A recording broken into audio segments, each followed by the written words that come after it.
അതായത് നമ്മൾ അവസാനം എന്താ സൈക്കോമെട്രിയുടെ കാര്യങ്ങളൊക്കെ ആയിരുന്നു പറഞ്ഞുകൊണ്ടിരുന്നത്. അപ്പൊ അത് കുറച്ച് കൺഫ്യൂസിങ് ആയതുകൊണ്ടും സ്പീഡോടെ കൂടിയതുകൊണ്ടും ഒരു പ്രശ്നം പറ്റിയെന്ന് പറഞ്ഞു. നിങ്ങൾ വായിച്ചു നോക്കി എന്തെങ്കിലും ഡൗട്ട് ഉണ്ടെങ്കിൽ ആർക്കെങ്കിലും എന്തെങ്കിലും ഉണ്ടെങ്കിൽ ചോദിക്കാം. എനിബഡി ഹാസ് എന്തെങ്കിലും ഡൗട്ട് ഉണ്ടോ? ആർക്കെങ്കിലും ഉണ്ടെങ്കിൽ ജസ്റ്റ് ഒന്ന് ക്ലാരിഫൈ ആയിട്ട് പെട്ടെന്ന്. അത് കഴിഞ്ഞ ക്ലാസ്സിൽ അങ്ങനെ ചെയ്തതെന്ന് വെച്ചാല് നമ്മൾ ടൈം ബൗണ്ട് ആയിട്ട് ചെയ്യേണ്ടതുണ്ടെങ്കിൽ സ്പീഡ് ആക്കിയതാ, ഇന്റൻഷനലി ആയി പോയതാണത്.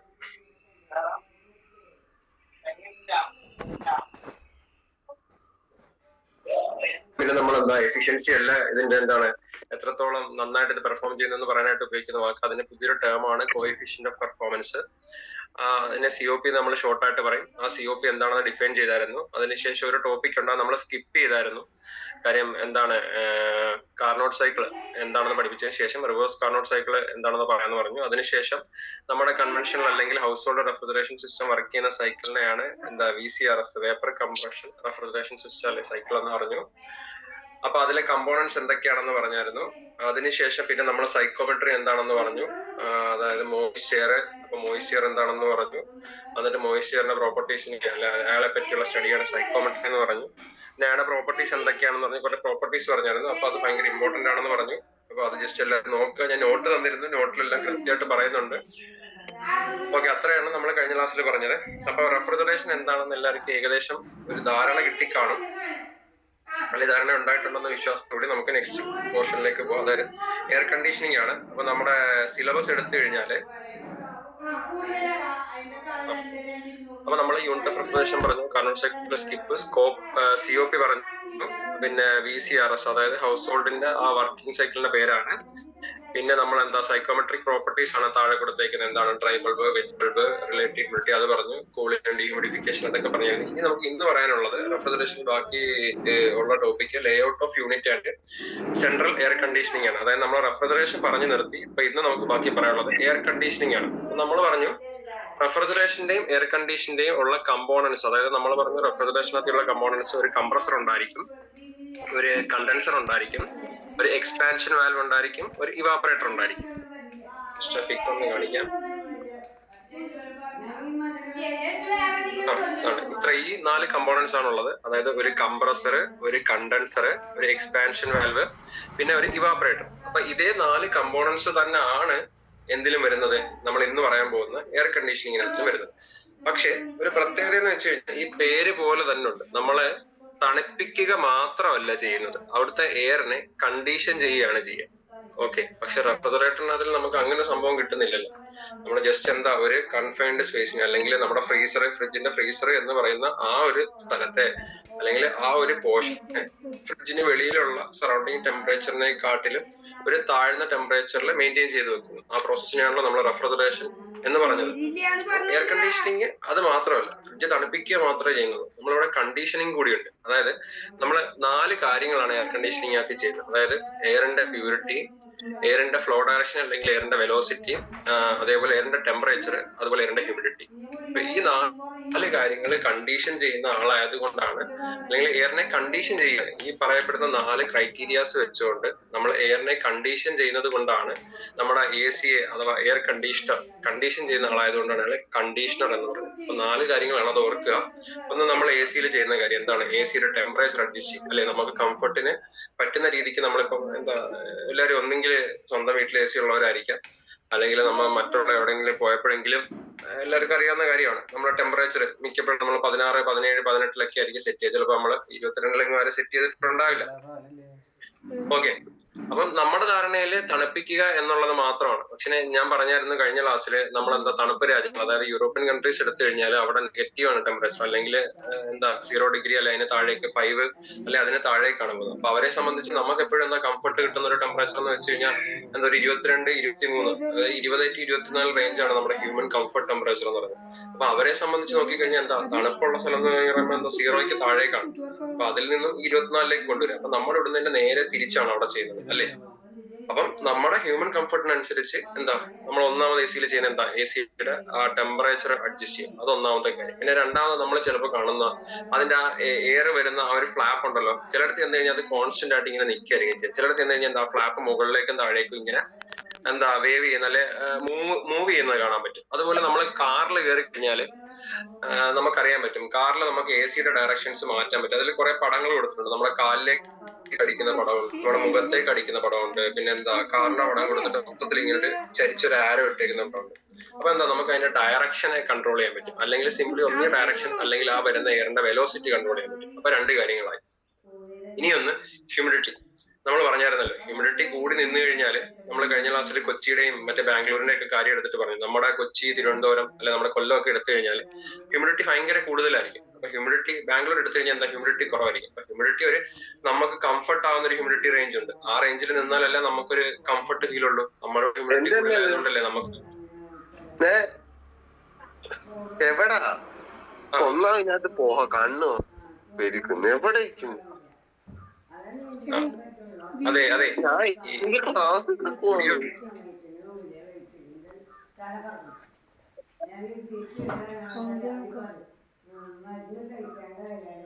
അതെ ഞാൻ നിങ്ങളെ എല്ലാരും ഡിസേബിൾ ചെയ്ത് കഴിഞ്ഞാലേ പിന്നെ നിങ്ങൾക്ക് ആർക്കെങ്കിലും ചോദ്യം ചോദിക്കണമെങ്കിൽ അത് പറ്റത്തില്ല. അതുകൊണ്ടാണ് ഞാൻ ഡിസേബിൾ ചെയ്യാത്തത്.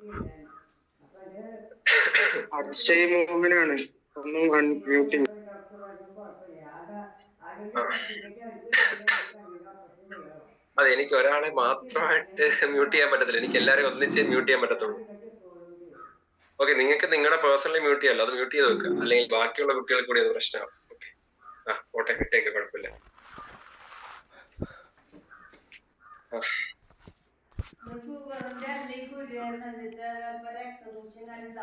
അപ്പൊ നമ്മള് പറഞ്ഞുകൊണ്ടിരുന്ന 4 കാര്യങ്ങൾ, ആദ്യം ടെമ്പറേച്ചർ വന്നു, ഒന്ന് ഡയറക്ഷൻ അല്ലെങ്കിൽ വെലോസിറ്റി, അതായി. പിന്നെ മൂന്നാമത് പറഞ്ഞത് നമ്മൾ എന്താണ്, എയറിന്റെ എന്താണ് ഹ്യൂമിഡിറ്റിയാണ്. അപ്പൊ ഹ്യൂമിഡിറ്റി നമ്മൾ പറഞ്ഞ എന്താ, ഹ്യൂമൻ കംഫർട്ടിനെ പറ്റും. അതായത് ഹ്യൂമിഡിറ്റി ഒത്തിരി കൂടാനും പാടില്ല, ഒത്തിരി കുറയാനും പാടില്ല. അപ്പൊ ആ മൂന്നാമത്തെ കാര്യം ഹ്യൂമിഡിറ്റി കൺട്രോൾ ചെയ്യുന്നത്. ഈ നാലാമത്തത് പ്യൂരിറ്റിയാണ്. ഇപ്പൊ നമ്മൾ എയർ കണ്ടീഷൻ ചെയ്യാനായിട്ട് ഇപ്പൊ നമുക്കറിയാം, വീട്ടിലിരിക്കുന്ന AC-ക്കകത്തില് നമ്മൾ അകത്തൊരു ഇൻഡോർ യൂണിറ്റ് ആണ്, പിന്നെ നമ്മുടെ സൺഷെയ്ഡിലോ അല്ലെങ്കിൽ വീടിന് പുറത്തായിരിക്കും പുറത്തൊരു യൂണിറ്റ് വെച്ച് ഒരു ഫാനൊക്കെ ഇരുന്ന് കറങ്ങും. നമ്മൾ പഠിക്കുക എന്താണെന്ന് പറയുകയും ചെയ്യും. അപ്പൊ നമ്മൾ ആ പുറത്ത് ആ സാധനം വെച്ചേക്കുന്നിടത്തോടെ എന്താ അവിടെ നിന്നായിരിക്കും പുള്ളിക്കാരൻ എന്താ നമ്മുടെ AC എയറിനെ എടുത്തിട്ട് നമുക്ക് ഈ പറയുന്ന നമ്മൾ സെറ്റ് ചെയ്തേക്കുന്ന ടെമ്പറേച്ചറിലാക്കിയിട്ട് ഈ പറയപ്പെടുന്ന ഡയറക്ഷനും ഫ്ലോയും ഹ്യൂമിഡിറ്റി എല്ലാം അഡ്ജസ്റ്റ് ചെയ്ത് പുള്ളി അകത്തേക്ക് തരും. അപ്പൊ നമ്മള് സിംപിളി ഉദ്ദേശിക്കുക ഒരു പൂച്ചയോ അല്ലെങ്കിൽ എന്തെങ്കിലും ഒരു വേസ്റ്റ് അവിടെ കൊണ്ടിടുകയെന്നിരിക്കും. അപ്പൊ പുള്ളിക്കാരൻ വലിച്ചെടുക്കുന്ന എയർ എന്തായിരിക്കും, ഈ പഞ്ചന്റ് സ്മെൽ അല്ലെങ്കിൽ ആ ഒരു വൃത്തികെട്ട സ്മെല്ലുള്ള എയറിനെ ആയിരിക്കും എടുക്കുക. അപ്പൊ എന്താ എയറിന്റെ പ്യൂരിറ്റി മാറ്റർ ചെയ്യും. അപ്പൊ ഈ 4 കാര്യങ്ങളാണ് നമ്മൾ എയർ കണ്ടീഷനകത്തിൽ കണ്ടീഷൻ ചെയ്യുന്നത്. The definition just നിങ്ങളൊന്ന് വായിച്ചു നോക്കുക. Air conditioning is the process of controlling and maintaining the internal atmosphere in a confined space. It involves the control of temperature, humidity, motion of the air and purity of atmosphere in the space of interest. അതായത് confined space എന്ന് വെച്ച് കഴിഞ്ഞാൽ ഒരു അടഞ്ഞ അല്ലെങ്കിൽ മറ്റുള്ളതിൽ നിന്നും പുറത്തുള്ള സറൗണ്ടിങ്സിൽ നിന്നും വേർതിരിച്ച് നിർത്തുന്നതിനാണ് നമ്മളൊരു കൺഫൈൻഡ് സ്പേസ് ഉള്ള ഒരു അടഞ്ഞ പ്രദേശം അല്ലെങ്കിൽ മാറ്റി നിർത്തുന്നത്. അപ്പൊ അവിടുത്തെ ഈ വക കാര്യങ്ങൾ നമ്മുടെ ഡെഫിനിഷൻ ഒന്ന് പഠിക്കണ്ടേ. നമ്മളെന്താ ഈ ചുമ്മാ കാര്യങ്ങൾ ഇങ്ങനെ എന്താ സാധാരണ ലെക്ചർ ചെയ്യുന്ന പോലെ അങ്ങനെ പഠിച്ചു വെച്ചിട്ട് നമുക്ക് കോമ്പറ്റേറ്റീവ് എക്സാമിന് ഒരു പ്രയോജനമില്ല. അപ്പൊ ജസ്റ്റ് ഐഡിയ മനസ്സിലാക്കി വെക്കുക, അതിൽ ആരൊക്കെയാണുള്ളത്, നമുക്ക് ചോദ്യം വന്ന ആൻസർ. അപ്പൊ ഇത്രയും കാര്യങ്ങളാണ്. അപ്പൊ ഈ 4 കാര്യങ്ങളാണ് നമുക്ക് ഇമ്പോർട്ടന്റ് ആയിട്ടുള്ള എയറിന്റെ എന്തൊക്കെയാണ് കണ്ടീഷൻ ചെയ്യുന്നത്: temperature, humidity, motion of the air അല്ലെങ്കിൽ velocity of the air, purity. Okay, അപ്പൊ നമുക്കിപ്പോ ഇതിനകത്തില് പഠിക്കാനുള്ളത് 2 ടൈപ്പാണ് നമ്മുടെ സിലബസിൽ. ഒന്ന് യൂണിറ്ററി എയർ കണ്ടീഷണറും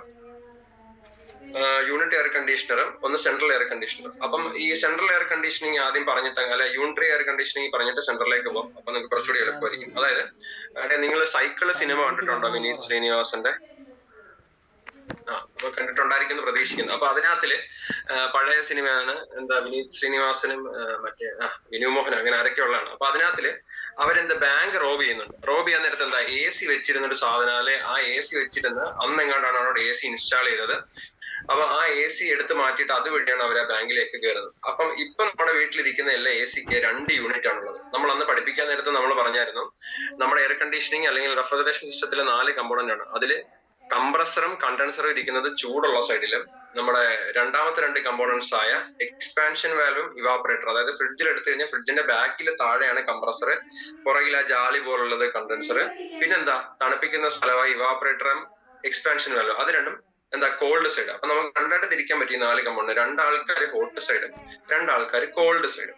അപ്പൊ ഇതുപോലെ തന്നെയാണ് എയർ കണ്ടീഷനകത്ത് ഈ 4 കമ്പോണന്റ്സ് ഉള്ളതെന്ന് ഞാൻ പറഞ്ഞു. അപ്പൊ യൂണിറ്ററി സിസ്റ്റം എന്ന് വെച്ച് കഴിഞ്ഞാൽ നമ്മൾ ആ സിനിമയെ കണ്ട പോലെ എന്താണ് വിൻഡോ എയർ കണ്ടീഷനിങ് സിസ്റ്റത്തിനെയാണ് നമ്മൾ യൂണിറ്ററി എയർ കണ്ടീഷനിങ് സിസ്റ്റം എന്ന് പറയുന്നത്.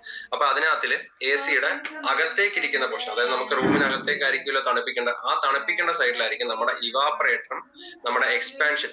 ഈ സ്ക്രീൻ കാണുന്നുണ്ടോ?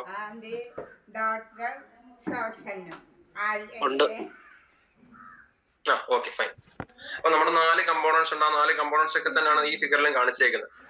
അപ്പം അതിനകത്തിൽ നമ്മുടെ ഇവാപ്പറേറ്ററും ആ കാപ്പിലറി ട്യൂബ് എന്ന് പറയുന്നതാണ് നമ്മുടെ എക്സ്പാൻഷൻ വാൽവ്. അപ്പൊ ഇവാപ്പറേറ്ററും കാപ്പിലറി ട്യൂബ് നമ്മുടെ കോൾഡ് സൈഡ്. അപ്പൊ നമുക്ക് തണുപ്പിക്കേണ്ടത് എന്താ? എയർ കണ്ടീഷണർ എയറിനെ കണ്ടീഷൻ ചെയ്ത് നമുക്ക് ഉതകുന്ന അല്ലെങ്കിൽ നമുക്ക് കംഫർട്ട് ആയിട്ടുള്ള ടെമ്പറേച്ചർ എത്തിക്കും. അപ്പൊ അതായിരിക്കും നമ്മുടെ റൂമിന് അകത്തേക്ക് ഇരിക്കുക. ഇനി എന്താ ചൂട് സൈഡ്? അതായത് ചൂട് സൈഡ് എന്ന് പറയുന്നത് കംപ്രസറും കണ്ടൻസറും ആയിരിക്കും. അതെന്തായിരിക്കും? പുറത്തേക്കായിരിക്കും വെച്ചേക്കുക. അതായത് ഒറ്റ സിംഗിൾ യൂണിറ്റ് ആയിട്ടായിരിക്കും അതിനെ മോൾഡ് ചെയ്യുന്നത്. അതായത് പണ്ടുള്ള AC എന്ന് വെച്ച് കഴിഞ്ഞാൽ ഒറ്റ സിംഗിൾ യൂണിറ്റ് ആണ്. ഇപ്പൊ നമ്മുടെ AC-കളെല്ലാം സ്പ്ലിറ്റ് AC യൂണിറ്റ് ആണ്. അതായത് ഈ പറയപ്പെടുന്ന ഇവാപ്പറേറ്ററും നമ്മുടെ എക്സ്പാൻഷൻ വാൽവ്, അതായത് എക്സ്പാൻഷൻ വാൽവിനെ ആയിട്ട് യൂസ് ചെയ്യുന്നത് കാപ്പിലറി ട്യൂബ് ആണ്. അതുകൊണ്ടാണ് ഈ ഫിഗറിൽ കാപ്പിലറി ട്യൂബ് എന്ന് കൊടുത്തേക്കുന്നത്. അപ്പൊ നമ്മുടെ ഇപ്പൊ വീട്ടിൽ ഇരിക്കുന്ന എല്ലാം എന്താണ്? സ്പ്ലിറ്റ് AC ആണ്. സ്പ്ലിറ്റ് AC-ല് നമ്മുടെ കോൾഡ് സൈഡ്, ഒരു സെക്കൻഡ് ഒന്ന് വെയിറ്റ് ചെയ്യണേ.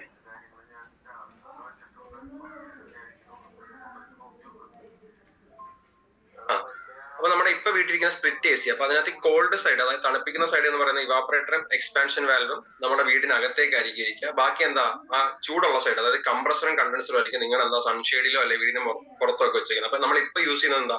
സ്പ്ലിറ്റ് AC ആണ്. പക്ഷെ AC ഉണ്ടാക്കുന്ന അല്ലെങ്കിൽ ഇൻവെന്റ് ചെയ്ത ആദ്യ സമയത്ത് ഇതെല്ലാം ഒറ്റ യൂണിറ്റ് ആണ്. അതിനാണ് യൂണിറ്ററി സിസ്റ്റം എന്ന് പറയുന്നത്. യൂണിറ്റ്, ഒറ്റ യൂണിറ്ററി സിസ്റ്റം, അതായത് യൂണിറ്റ് എയർ കണ്ടീഷനിങ് സിസ്റ്റം. അപ്പൊ പണ്ടൊക്കെ യൂസ് ചെയ്യും. അപ്പൊ ഇപ്പൊ നിങ്ങൾ നോർത്ത് ഇന്ത്യ സൈഡിലേക്കൊക്കെ പോയി കഴിഞ്ഞാൽ, ഡൽഹി അല്ലെങ്കിൽ UP അല്ലെങ്കിൽ മുംബൈ അങ്ങനെയുള്ള മെട്രോ സിറ്റീസിലേക്കൊക്കെ പോയി കഴിഞ്ഞാൽ അവിടുത്തെ ഫ്ലാറ്റുകളിലെല്ലാം ഇരിക്കുന്ന ഈ പഴയ സിസ്റ്റം തന്നെ ആയിരിക്കും. അപ്പം അല്ലാത്ത സ്ഥലങ്ങളിൽ അല്ലെങ്കിൽ ഹൗസ് ഹോൾഡ്സിൽ അല്ലെങ്കിൽ വലിയ വലിയ എന്താണ് സ്ഥാപനങ്ങളിൽ, കോർപ്പറേറ്റ് സ്ഥാപനം, അവിടെയൊക്കെ മാത്രം എന്താ പഴയ സിസ്റ്റത്തിനെ റീപ്ലേസ് ചെയ്തിട്ട് എന്താ ഈ ഇപ്പോഴത്തെ സ്പ്ലിറ്റ് AC, നമ്മുടെ വീട്ടിലൊക്കെ ഇരിക്കുന്ന ടൈപ്പുള്ള സ്പ്ലിറ്റ് AC വന്നിട്ടുള്ളൂ. അപ്പൊ ഇത്രയേ ഉള്ളൂ സംഭവം.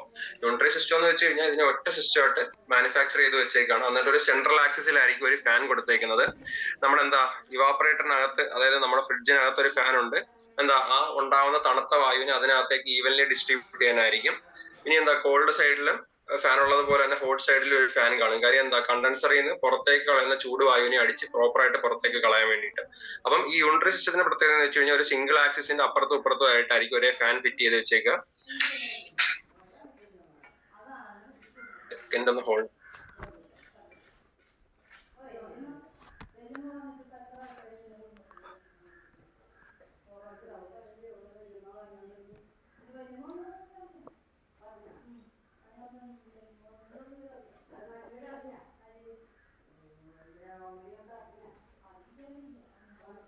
അതായത് കോളേജിൽ നിന്നുള്ള ാണ്, അതുകൊണ്ടാണ് കട്ട് ചെയ്യേണ്ടത്. ക്ഷമിക്കാം.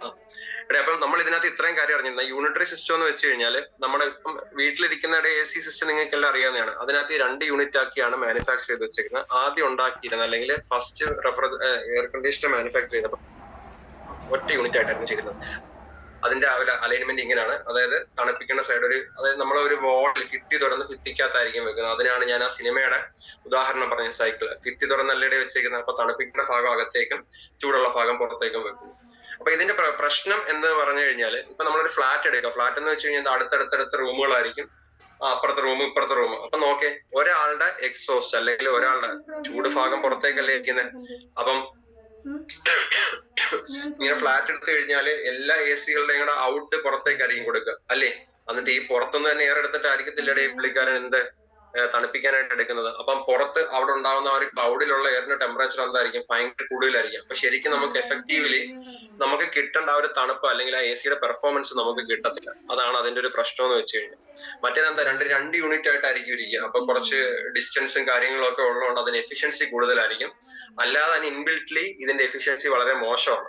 അതുകൊണ്ടാണ് നമ്മൾ ആ ഒരു കൺവെൻഷണൽ മെത്തേഡ് വിട്ടിട്ട് ഇപ്പൊ 2 യൂണിറ്റ് ആയിട്ട് മാനുഫാക്ചർ ചെയ്യാൻ തുടങ്ങി. അപ്പൊ ഇതിൽ വലിയ പ്രാധാന്യമൊന്നുമില്ല. നമുക്ക് ജസ്റ്റ് അറിഞ്ഞിരിക്കേണ്ടത് ഇത്രയേ ഉള്ളൂ. ഒറ്റ സിംഗിൾ യൂണിറ്റ് ആയിട്ട് മാനുഫാക്ചർ ചെയ്യുന്നു. അതിന്റെ ഒരു സ്ട്രക്ചർ ഇങ്ങനെയാണ്. പിന്നെ ഇവിടെ നമുക്ക് പ്രധാനം വേണമെന്നല്ല, നമുക്ക് ചോദ്യം കിട്ടുന്ന കാര്യം ഇതിൽ കൊടുത്തിട്ടുണ്ട്. Work on the principle of vapour compression refrigeration system. അതായത് എന്താ? നമ്മുടെ വീട്ടിലിരിക്കുന്ന ഹൗസ് ഹോൾഡ് റെഫ്രിജറേറ്റർ വർക്ക് ചെയ്യുന്ന അതേ സിസ്റ്റം തന്നെയാണ് എന്ത് എയർ കണ്ടീഷനിങ് സിസ്റ്റത്തിനകത്ത്. അതായത് സിംഗിൾ ആയാലും സെൻട്രൽ എയർ കണ്ടീഷനിങ്. നമുക്ക് 2 സാധനങ്ങളാണ് ഇവിടെ പഠിക്കുക. യൂണിറ്ററി എയർ കണ്ടീഷനിങ് അല്ലെങ്കിൽ സിംഗിൾ എയർ കണ്ടീഷനിങ്ങും സെൻട്രൽ എയർ കണ്ടീഷനിങ്ങും ആണ്. അപ്പൊ അതിൽ ഏതോ ആയിക്കോട്ടെ, സെൻട്രലോ യൂണിറ്ററിയോ അതേപോലെ നമ്മുടെ ഹൗസ് ഹോൾഡ് എന്തെടുത്താലും എല്ലാത്തിന്റെയും വർക്കിംഗ് പ്രിൻസിപ്പിൾ അല്ലെ ഇവരെല്ലാം ഏത് സൈക്കിളിനെ അടിസ്ഥാനപ്പെടുത്തിയാണ് വർക്ക് ചെയ്യുന്നത്? വേപ്പർ കംപ്രഷൻ റെഫ്രിജറേഷൻ സൈക്കിളിനെ അടിസ്ഥാനപ്പെടുത്തിയാണ് വർക്ക്. ഇനി നമ്മൾ അന്ന് പറഞ്ഞായിരുന്നു നമ്മുടെ വീട്ടിൽ ഇരിക്കുന്നതിനകത്ത് യൂസ് ചെയ്യുന്ന റെഫ്രിജറന്റ്, അതായത് അതിലെ വർക്കിംഗ് ഫ്ലൂയിഡ് എന്താ, R134 സ്മോൾ എ ആണ്. അപ്പൊ അന്ന് നമ്മൾ ചെയ്തായിരുന്നു ഒരു MCQ-നകത്ത് ഒരു ചോദ്യമായിരുന്നു R134A. ഞാൻ ആ ചോദ്യം ഒന്നുകൂടെ ജസ്റ്റ് എടുക്കാം, നിങ്ങൾക്ക് ഒന്നുകൂടെ മനസ്സിലാവും.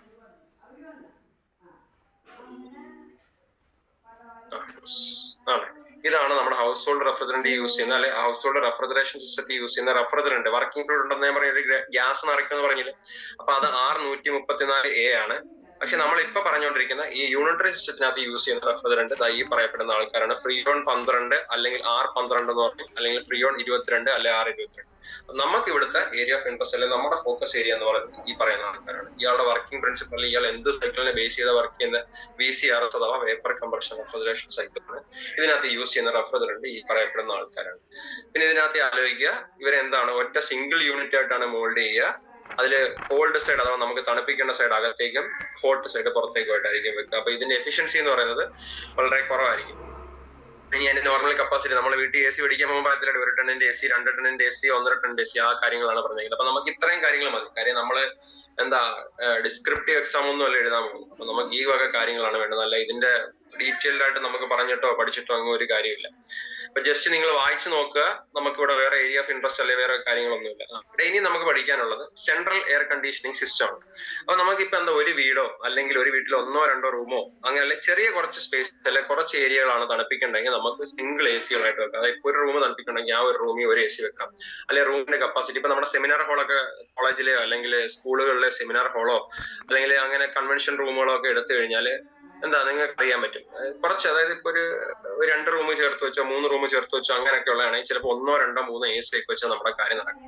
അല്ലെങ്കിൽ നമ്മളിപ്പോ ഒരു വലിയ ഷോപ്പിംഗ് മാളിലേക്ക് പോവാ, അല്ലെങ്കിൽ ഒരു തിയേറ്ററിലേക്ക് പോവാ, അല്ലെങ്കിൽ ഒരു ഹോസ്പിറ്റലിലേക്ക് പോവാ, അവിടെ ചെന്ന് കഴിഞ്ഞാൽ നിങ്ങൾക്ക് അറിയാലോ അവിടെ എല്ലാം എയർ കണ്ടീഷൻഡ് ആയിരിക്കും ഈ പറയപ്പെടുന്ന സ്പേസുകളെല്ലാം, അല്ലെ? തിയേറ്ററിൽ പോയി കഴിഞ്ഞാൽ അങ്ങനെയാണ്. ഷോപ്പിംഗ് മാളിൽ പോയി കഴിഞ്ഞാൽ ഇപ്പൊ ലുലു അല്ലെങ്കിൽ അത്യാവശ്യം ഒരു സ്മാർട്ട് അങ്ങനെയായിട്ടുള്ള, അതായത് റിലയൻസ് സ്മാർട്ട് അങ്ങനെയൊക്കെ പോയി കഴിഞ്ഞാൽ, അല്ലെങ്കിൽ നമ്മുടെ തുണിക്കടകളിൽ പോയി കഴിഞ്ഞാൽ ഇപ്പോഴത്തെ ഹൈടെക് തുണിക്കടകളെല്ലാം എയർ കണ്ടീഷൻ. അപ്പൊ നിങ്ങൾ നോക്കണേ, അവിടെ ഒരു ഫ്ലോറിൽ തന്നെ ഭയങ്കര വാസ്റ്റ് വലിയ ഏരിയ ആണ്. അപ്പൊ 1-2 മൾട്ടിപ്പിൾ നിലകൾ ഉണ്ടായിരിക്കും. അപ്പൊ ഇവിടെ എല്ലാം നമുക്ക് ഓരോ കോർണറിൽ ഓരോ AC കൊണ്ടുവച്ച് കൊടുത്ത് തണുപ്പിക്കുക എന്നുള്ളത് പ്രായോഗികമായിരിക്കും അല്ല. അപ്പൊ അങ്ങനെയുള്ള സ്ഥലത്ത് നമ്മൾ ഉപയോഗിക്കുന്നതാണ് സെൻട്രൽ എയർ കണ്ടീഷനിങ് സിസ്റ്റം. അപ്പൊ നിങ്ങൾ പോയി കഴിഞ്ഞാൽ നിങ്ങൾക്ക് അവിടെ കാണാൻ പറ്റും ചെറിയ ചെറിയ ഡക്റ്റുകളാണ്, അല്ലെ ചെറിയ ചെറിയ ഓപ്പണിംഗ് ആണ്. അവിടെ ഇങ്ങനെ വെന്റുകളാണ്, ഇതുപോലുള്ള ഇതുപോലെ ഇങ്ങനെ ഓപ്പണിങ്സുകൾ കാണും. അപ്പൊ ആ ഓപ്പണിങ്സിൽ കൂടെ ആയിരിക്കും നിങ്ങൾക്ക് എയർ വരുന്നത് നിങ്ങൾക്ക് അറിയാൻ പറ്റും. അല്ലെ നമ്മുടെ തിയേറ്ററിൽ പോയി കഴിഞ്ഞാൽ നിങ്ങൾക്ക് അറിയാൻ പറ്റും എയർ AC-യുടെ തണുത്ത വായു വരുന്ന വഴി അറിയാൻ പറ്റും. ഓക്കെ, അപ്പം അതിനെ അങ്ങനെ അല്ലെങ്കിൽ ഇതുപോലുള്ള വലിയ വലിയ സ്പേസുകളിൽ നമ്മൾ തണുപ്പിക്കാൻ അല്ലെങ്കിൽ എയർ കണ്ടീഷനിങ്ങിന് വേണ്ടിയിട്ട് യൂസ് ചെയ്യുന്ന സിസ്റ്റമാണ് സെൻട്രൽ എയർ കണ്ടീഷനിങ് സിസ്റ്റം. അപ്പം ഇതിൽ ഇത്രയുള്ള കാര്യം, നമ്മൾ ഈ പറഞ്ഞ ആൾക്കാർ തന്നെ ഒരു AC-ക്കകത്തില് ഒറ്റ യൂണിറ്റിനകത്താണ് ഈ പറയപ്പെടുന്ന compressor, condenser, expansion valve, evaporator വെക്കുന്നെങ്കിൽ സെൻട്രൽ എയർ കണ്ടീഷനിങ് നമ്മൾ വലിയൊരു റൂം പോലെ സെറ്റപ്പ് എടുക്കും. എന്നിട്ട് ആ റൂമിനകത്തായിരിക്കും നമ്മുടെ ഈ പറയപ്പെടുന്ന വലിയൊരു കംപ്രസർ കാണും, വലിയൊരു കണ്ടൻസർ കാണും, വലിയൊരു എക്സ്പാൻഷൻ വാൽവ് കാണും, വലിയൊരു ഇവാപറേറ്റർ കാണും. അപ്പൊ അവിടെ വെച്ച് തന്നെ നമ്മൾ ഈ പ്രോസസ്സുകളെല്ലാം നടത്തിയിട്ട് എയറിനെ ഇവാപറേറ്ററെ തണുപ്പിച്ചെടുക്കും. എന്നിട്ട് നമ്മൾ ഡെക്റ്റ് അടിക്കും, അതായത് പോകുന്ന വഴിയാണ് ഡെക്റ്റ് എന്ന് പറയുന്നത്. അപ്പൊ ആ ഡെക്റ്റ് അടിച്ച് എവിടേക്കൊക്കെയാണോ ഈ തണുത്ത വായുവിനെ എത്തിക്കേണ്ടത്, ഇപ്പൊ നമ്മുടെ തിയേറ്റർ എടുക്കുക അല്ലെങ്കിൽ ഷോപ്പിംഗ് മാൾ എടുത്ത് എവിടെയൊക്കെയാണോ അല്ലെങ്കിൽ ഏതൊക്കെ നമ്മൾ ഇതിനെയൊക്കെ കൂളിംഗ് ലോഡൊക്കെ കാൽക്കുലേറ്റ് ചെയ്യുക. അതായത് നമ്മൾ ആദ്യം ചെയ്യുന്നതെന്ന് വെച്ച് കഴിഞ്ഞാൽ ഇപ്പൊ നമ്മുടെ വീട്ടിലായാൽ തന്നെ AC വെക്കണമെങ്കിൽ നമ്മുടെ വീടിന്റെ ആ റൂമിന്റെ നീളവും വീതിയും കണക്കാക്കിയിട്ട് അവിടുത്തെ കൂളിംഗ് ലോഡ് കണക്കാക്കുക. അതായത് അവിടെ എത്രത്തോളം ചൂടുണ്ടാവാൻ സാധ്യതയുണ്ട്. എന്നിട്ട് ആ കൂളിംഗ് ലോഡിന് അനുസൃതമായിട്ട് നമ്മൾ എത്ര ടൺ AC വെക്കണം. കാര്യം 1 ടൺ എന്ന് വെച്ചാൽ നമുക്കറിയാലോ 1000 kilogram of ice at 0 degree സെൽഷ്യസിന് 1000 kilogram of water at 0 degree Celsius 24 മണിക്കൂറിനകത്ത് അലിയിച്ചെടുക്കാൻ നേരത്തെ അവിടെ എത്രത്തോളം തണുപ്പ് നമുക്ക് കിട്ടുന്നു, അതിനെയാണ് 1 ടൺ എന്ന് പറയുന്നത്. അപ്പൊ അത് വെച്ച് നമ്മുടെ റൂമിൽ നമുക്ക് കാൽക്കുലേറ്റ് ചെയ്തുകൂടെ റൂമിന്റെ ഏരിയ നീളം വെച്ച് എത്രത്തോളം ഹീറ്റ് അവിടെ ഉണ്ടാകും. അതനുസരിച്ച് നമ്മൾ പറയും ഈ റൂമിന്റെ കപ്പാസിറ്റി വെച്ച് 1 ടണ്ണിന്റെ AC വെക്കണം, 1.5 ടണ്ണിന്റെ AC വെക്കണം എന്ന് പറയുന്ന പോലെ നമ്മളിപ്പോ ഒരു ഷോപ്പിംഗ് മാളിൽ ചെന്ന് കഴിഞ്ഞാൽ അവിടുത്തെ ടോട്ടൽ ഫ്ലോർ ഏരിയയും ഓരോ റൂമുകളും എല്ലാം കാൽക്കുലേറ്റ് ചെയ്തിട്ട് അവിടെ എത്രത്തോളം ഹീറ്റ് ഉണ്ടാകും, അപ്പൊ അവിടെ എത്ര കൂളിംഗ് ലോഡ് എടുക്കണം, അതനുസരിച്ച് നമ്മളൊരു സിംഗിൾ റൂമിനകത്തിൽ ഈ പറയപ്പെടുന്ന സാധനങ്ങളെല്ലാം സെറ്റ് ചെയ്ത് അവിടെ തണുത്ത വായു ജനറേറ്റ് ചെയ്യും ഇവാപറേറ്ററിൽ.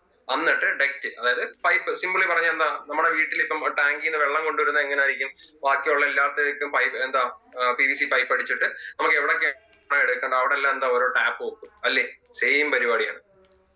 ഒരു സെൻട്രൽ ഒരിടത്ത് ടാങ്ക് പോലെ ഒരു റൂം കാണും. ആ റൂമിനകത്തായിരിക്കും നമ്മൾ തണുത്ത വായു ഈ പറയപ്പെടുന്ന പ്രോസസ് വഴി, അതായത് വേപ്പർ കംപ്രഷൻ റെഫ്രിജറേഷൻ സിസ്റ്റത്തിന്റെ കമ്പോണൻസിൽ ഒരു സിംഗിൾ റൂമിൽ സെറ്റ് ചെയ്ത് വെക്കും.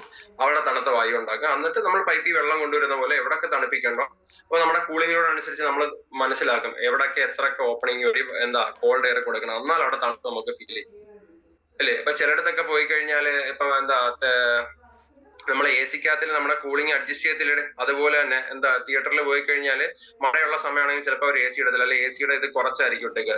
നല്ല ചൂടിപ്പിക്കുന്ന സമയത്തൊക്കെ തിയേറ്ററിൽ പോയി കഴിഞ്ഞാൽ നല്ല തണുപ്പായിരിക്കും. അപ്പൊ അത് നമുക്ക് അഡ്ജസ്റ്റ് ചെയ്യാൻ പറ്റും, നമ്മുടെ യൂസിനനുസരിച്ച്. അപ്പം ആ കൂളിങ്ങിനോട് അത്രയും കിട്ടണമെങ്കിൽ എവിടെയൊക്കെ ഓപ്പണിങ്സ് കൊടുത്ത് എത്ര AC വെന്റ് വെക്കണമെന്നൊക്കെ അവർ തീരുമാനിക്കും. എന്നിട്ട് അത് വഴി ചെയ്യുന്നു. അപ്പൊ അതാണ് central air conditioning, unitary air conditioning. അവിടെ കൊടുത്തിട്ടുണ്ട്, in this system equipments such as fans, coils, filters and there designed for assembly in the field. ഒരു മിനിറ്റ്,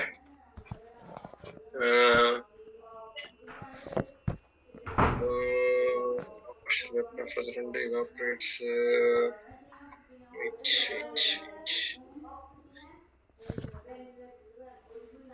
അതാണ് the condenser, compressor, damper, heating coil, cooling, humidification coils, fans are located at one place. The conditioned air is carried to different rooms by means of supply ducts and returned back to the control plant through return ducts. അപ്പൊ supply ചെയ്യാൻ supply ഡക്റ്റിൽ പോകാനായിട്ട്, തണുത്ത വായുവിനെ കൊണ്ടുപോകാനായിട്ട് എന്തായിരിക്കും ഒരു supply duct ഉണ്ടായിരിക്കും, തിരിച്ച് ചൂടുള്ള വായുവിനെ എടുത്തുകൊണ്ട് വരാൻ റിട്ടേൺ ഡക്റ്റ് ഉണ്ടായിരിക്കും. നമുക്ക് ഇത്രയും കാര്യങ്ങളോട് അറിഞ്ഞിരുന്നാൽ മതി. ഇത് വലിയ കാര്യങ്ങളൊന്നുമില്ല. എന്താ സെൻട്രൽ എയർ കണ്ടീഷനിങ് എന്താണെന്ന് അറിയാം, യൂണിറ്ററി എയർ കണ്ടീഷനിങ് എന്താണെന്ന് അറിയാം. അപ്പൊ നമ്മുടെ വീട്ടിൽ ഇരിക്കുന്നത് ഇത് രണ്ടും അല്ലാത്ത സാധനമാണ്, സ്പ്ലിറ്റ് AC ആണ് നമ്മുടെ വീട്ടിൽ ഇരിക്കുന്നത്. അത് നിങ്ങൾക്ക് പഠിക്കാനില്ല, അതായത് രണ്ട് unit. Central unitary air conditioning എന്ന് വെച്ച് കഴിഞ്ഞാൽ നമ്മൾ ഈ പറഞ്ഞാണ് ഒറ്റ യൂണിറ്റ് ആയിട്ട് മോൾഡ് ചെയ്യുന്നു, ഒരു ഹോട്ട് സൈഡ് ഒരു കോൾഡ് സൈഡും കാണും.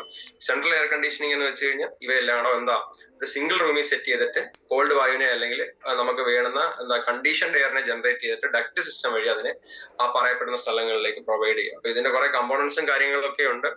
അത് നമുക്ക് വേണ്ട, അതിൽ നിന്ന് ചോദ്യങ്ങൾ വരുവാണെങ്കിൽ ഞാനത് അപ്പൊ തന്നെ എക്സ്പ്ലെയിൻ ചെയ്തുതരാം. നമ്മൾ ഇൻ ഡീറ്റെയിൽ ആയിട്ട് പറയുന്നത് കഴിഞ്ഞാൽ ഇത് ഭയങ്കര ലെങ്തിയാണ് കാര്യം. ഇതിൽ ഒത്തിരി കമ്പോണൻസും കാര്യങ്ങളും ഉണ്ട്. ആ ഓരോ കമ്പോണൻസിന്റെ ഫംഗ്ഷനും കാര്യങ്ങളൊക്കെ പറഞ്ഞ് നമുക്ക് ഒരു ക്ലാസ് എടുക്കാനുള്ള ടോപ്പിക്കാണിത്. ഇതൊക്കെ നോർമലി നമ്മളെ ലെക്ചർ അത്ര എടുക്കാനുള്ളതാണ്. അപ്പൊ നമുക്ക് അതിന്റെ ആവശ്യമില്ല. ചോദ്യം വരുമ്പോൾ അതിനുള്ള കാര്യങ്ങളൊക്കെ പറഞ്ഞു തന്നാൽ മതി എന്ന് ഞാൻ പ്രതീക്ഷിക്കുന്നു. വെറുതെ സമയം കളയാം. നെക്സ്റ്റ് നമുക്ക് എടുക്കാനുള്ള ടോപ്പിക് എന്ന് വെച്ച് കഴിഞ്ഞാല്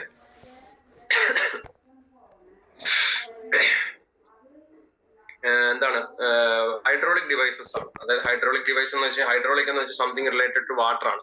അപ്പൊ വാട്ടർ വെച്ച് അല്ലെങ്കിൽ വാട്ടർ ഒരു വർക്കിംഗ് ഫ്ലൂയിഡ് ആയിട്ട് വർക്ക് ചെയ്യുന്ന ഡിവൈസുകളാണ് ഹൈഡ്രോളിക് ഡിവൈസസ് എന്ന് പറയുന്നത്. അപ്പൊ നമുക്കറിയാം വാട്ടർ ഉപയോഗിച്ച് വർക്ക് ചെയ്യുന്ന രണ്ട് ആൾക്കാരെ നമ്മുടെ അറിവിലുള്ളൂ, ഇല്ലെങ്കിൽ മനസ്സിലാക്കുക പമ്പും ടർബൈനും. അപ്പൊ നെക്സ്റ്റ് നമുക്ക് പഠിക്കാനുള്ളത് ഹൈഡ്രോളിക് ഡിവൈസസ് ആണ്. പമ്പുകളും ടർബൈനെയും പറ്റിയാണ് നമുക്ക് നെക്സ്റ്റ് പഠിക്കാനുള്ളത്. അപ്പൊ അതിനകത്ത് ബേസിക്കലി നമുക്ക് എന്താണ് രണ്ട് തരം പമ്പുകളാണ് പഠിക്കാനുള്ളത്. റോട്ടോ ഡൈനാമിക് പമ്പും റെസിപ്രോക്കേറ്റിംഗ് പമ്പും, അല്ലെ സിംപ്ലി പറഞ്ഞു കഴിഞ്ഞാൽ സെൻട്രിഫ്യൂഗൽ പമ്പും റെസിപ്രോക്കേറ്റിംഗ് പമ്പും. പിന്നെ ടർബൈൻസ് പ്രധാനമായിട്ടും നമ്മൾ ഉപയോഗിക്കുന്ന 3 തരം ടർബൈൻസ് ആണുള്ളത്. പെൽട്ടൺ വീൽ ടർബൈൻ ഉണ്ട്, ഫ്രാൻസിസ് ടർബൈൻ ഉണ്ട്, കെപ്ലാൻ ടർബൈൻ ഉണ്ട്. അപ്പൊ ഈ 5 ആൾക്കാരെ പറ്റിയാണ് പഠിക്കാനുള്ളത്. പിന്നെ ഒരു കാര്യം ശ്രദ്ധിക്കുക, നമുക്ക് മാർക്ക് സ്കോർ ചെയ്യാൻ, അതായത് ഷുവർ ആയിട്ടൊരു ക്വസ്റ്റ്യൻ കിട്ടുന്ന ഒരു ടോപ്പിക്കാണ്. അതായത് നമുക്ക് ബാക്കിയുള്ള സബ്ജക്റ്റീവ്, അതായത് എന്താ ഇങ്ങനെയുള്ള, അതായത് ഡിസ്ക്രിപ്റ്റീവ് ടൈപ്പ് ചോദ്യത്തിനകത്ത് നമുക്ക് എന്താ ആംബിഗ്വിറ്റീസ്, അതായത് സംശയങ്ങൾ ജനിപ്പിച്ച് നമുക്ക് തെറ്റിപ്പോവാം.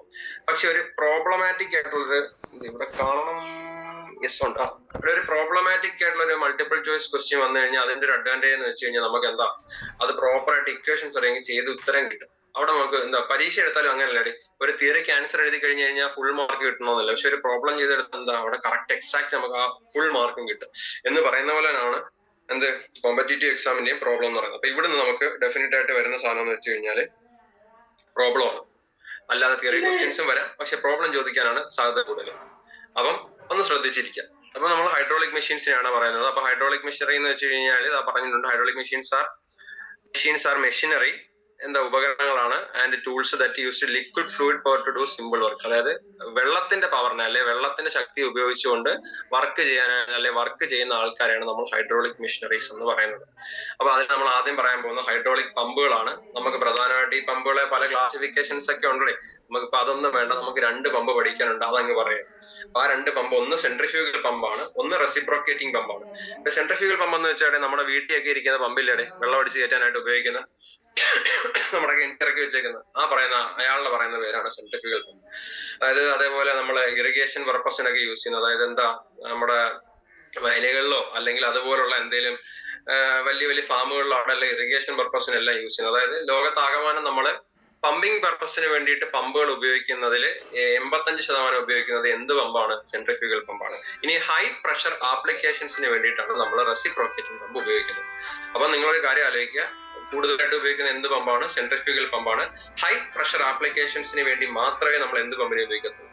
റെസിപ്രോക്കേറ്റിംഗ് പമ്പിനെ ഉപയോഗിക്കത്തുള്ളൂ. ഇവിടെ ഇനി റെസിപ്രോക്കേറ്റ് ഇവിടെ ഇപ്പം വരാൻ പോകുന്ന ഒരു ടെക്നിക്കൽ പ്രശ്നം എന്ന് വെച്ച് കഴിഞ്ഞാൽ, എഞ്ചിന്റെ വർക്കിംഗ് നിങ്ങളെ നേരത്തെ പഠിപ്പിച്ചിട്ടുണ്ട്. അതായത് എനിക്കൊന്ന് ക്ലാസ് ഒന്നും എടുത്തിട്ടില്ലെന്ന് തോന്നുന്നു. ഉണ്ടായിരുന്നെങ്കിൽ എനിക്ക് ഞാൻ നേരത്തെ പറഞ്ഞ പോലെ തന്നെ കാർനോട്ട് സൈക്കിളിൽ പഠിപ്പിച്ചിട്ടുണ്ടായിരുന്നെങ്കിൽ റിവേഴ്സ് പറയായിരുന്നു. അതുപോലെ ഒരു പ്രശ്നം ഇപ്പൊ ഇവിടെയും വരും. എഞ്ചിന്റെ വർക്കിംഗ് പഠിപ്പിക്കാത്തതുകൊണ്ട് നിങ്ങൾക്ക് റെസിപ്രോക്കേറ്റിംഗ് പമ്പ് പറയുമ്പോഴും പാടായിരിക്കും. അപ്പൊ നമുക്ക് ആദ്യമായിട്ട് പഠിപ്പിക്കാൻ പോകുന്നത് സെൻട്രിഫ്യൂഗൽ പമ്പാണ്. അപ്പൊ ഇതാണ് അതിന്റെ ഒരു സിമ്പിൾ വർക്കിംഗ് എന്ന് പറയുന്നത്. അപ്പൊ നമ്മൾ ഇതിനകത്തിൽ ഓർത്തിരിക്കേണ്ട കാര്യം എന്ന് വെച്ച് കഴിഞ്ഞാൽ, ഇയാൾ എങ്ങനെ വർക്ക് ചെയ്യുന്നു, ഇയാളുടെ കമ്പോണൻസ് എന്താണ്, അത്രയും ഓർത്തിരിക്കാം. അപ്പൊ ഇവിടെ സെൻട്രിഫ്യൂഗൽ പമ്പ്, അപ്പൊ നമ്മൾ എന്താ ഇതിന്റെ കമ്പോണൻസ് എന്ന് പറയുന്നത്, ഒരു സക്ഷൻ പൈപ്പ് ഉണ്ടായിരിക്കും. ഇവിടെ ഈ ഫിഗർ ഒന്നുകൂടെ എൻലാർജ് ചെയ്യണം.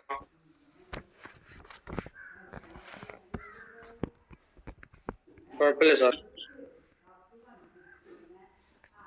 സോറി, എൻലാർജ് ചെയ്ത് കഴിഞ്ഞാല് വലിയ സുഖകരമായിരിക്കില്ല. ഒന്നുകൂടെ നോക്കാം.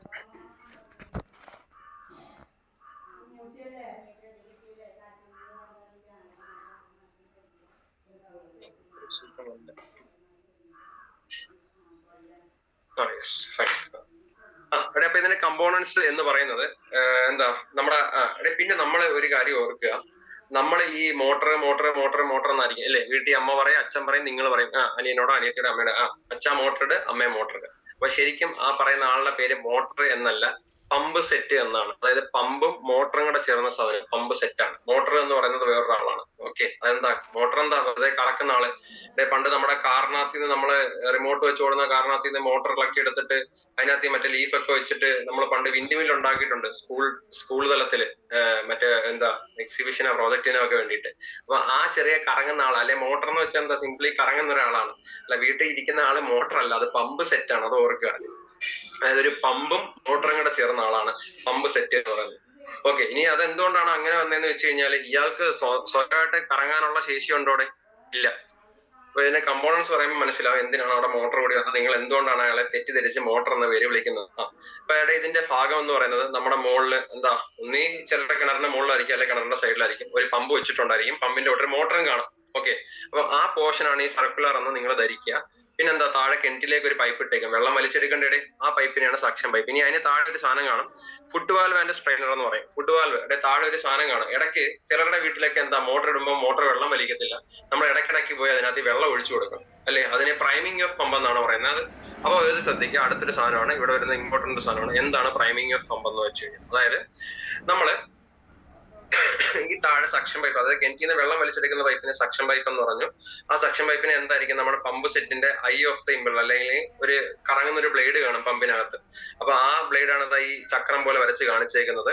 എന്നിട്ട് ആ ഒരു ലീഫ് പോലെ കാണിച്ചേക്കുന്ന അതിനെ ബ്ലേഡ് ആണ്. അത് സെൻട്രൽ ഒരു ആക്സിസിൽ കണക്ട് ചെയ്തേക്കും. അതിനെയാണ് എന്താ, ഇമ്പല്ലറിന്റെ ആക്സിസ് എന്ന, അല്ലെങ്കിൽ ഒരു ഷാഫ്റ്റ് ആയിരിക്കും. ഷാഫ്റ്റിനകത്തായിരിക്കും ഈ ബ്ലേഡിനെ കണക്ട് ചെയ്ത് വെച്ചേക്കുന്നത്.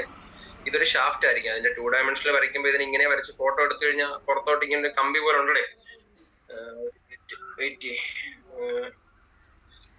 ഇമേജ് കിട്ടിയാൽ കാണിക്കാം.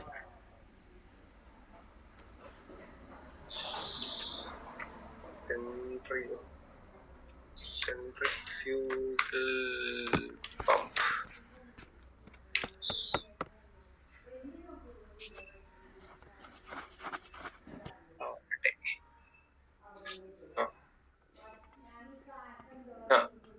ഇതല്ലേ നമ്മുടെ ആശാൻ.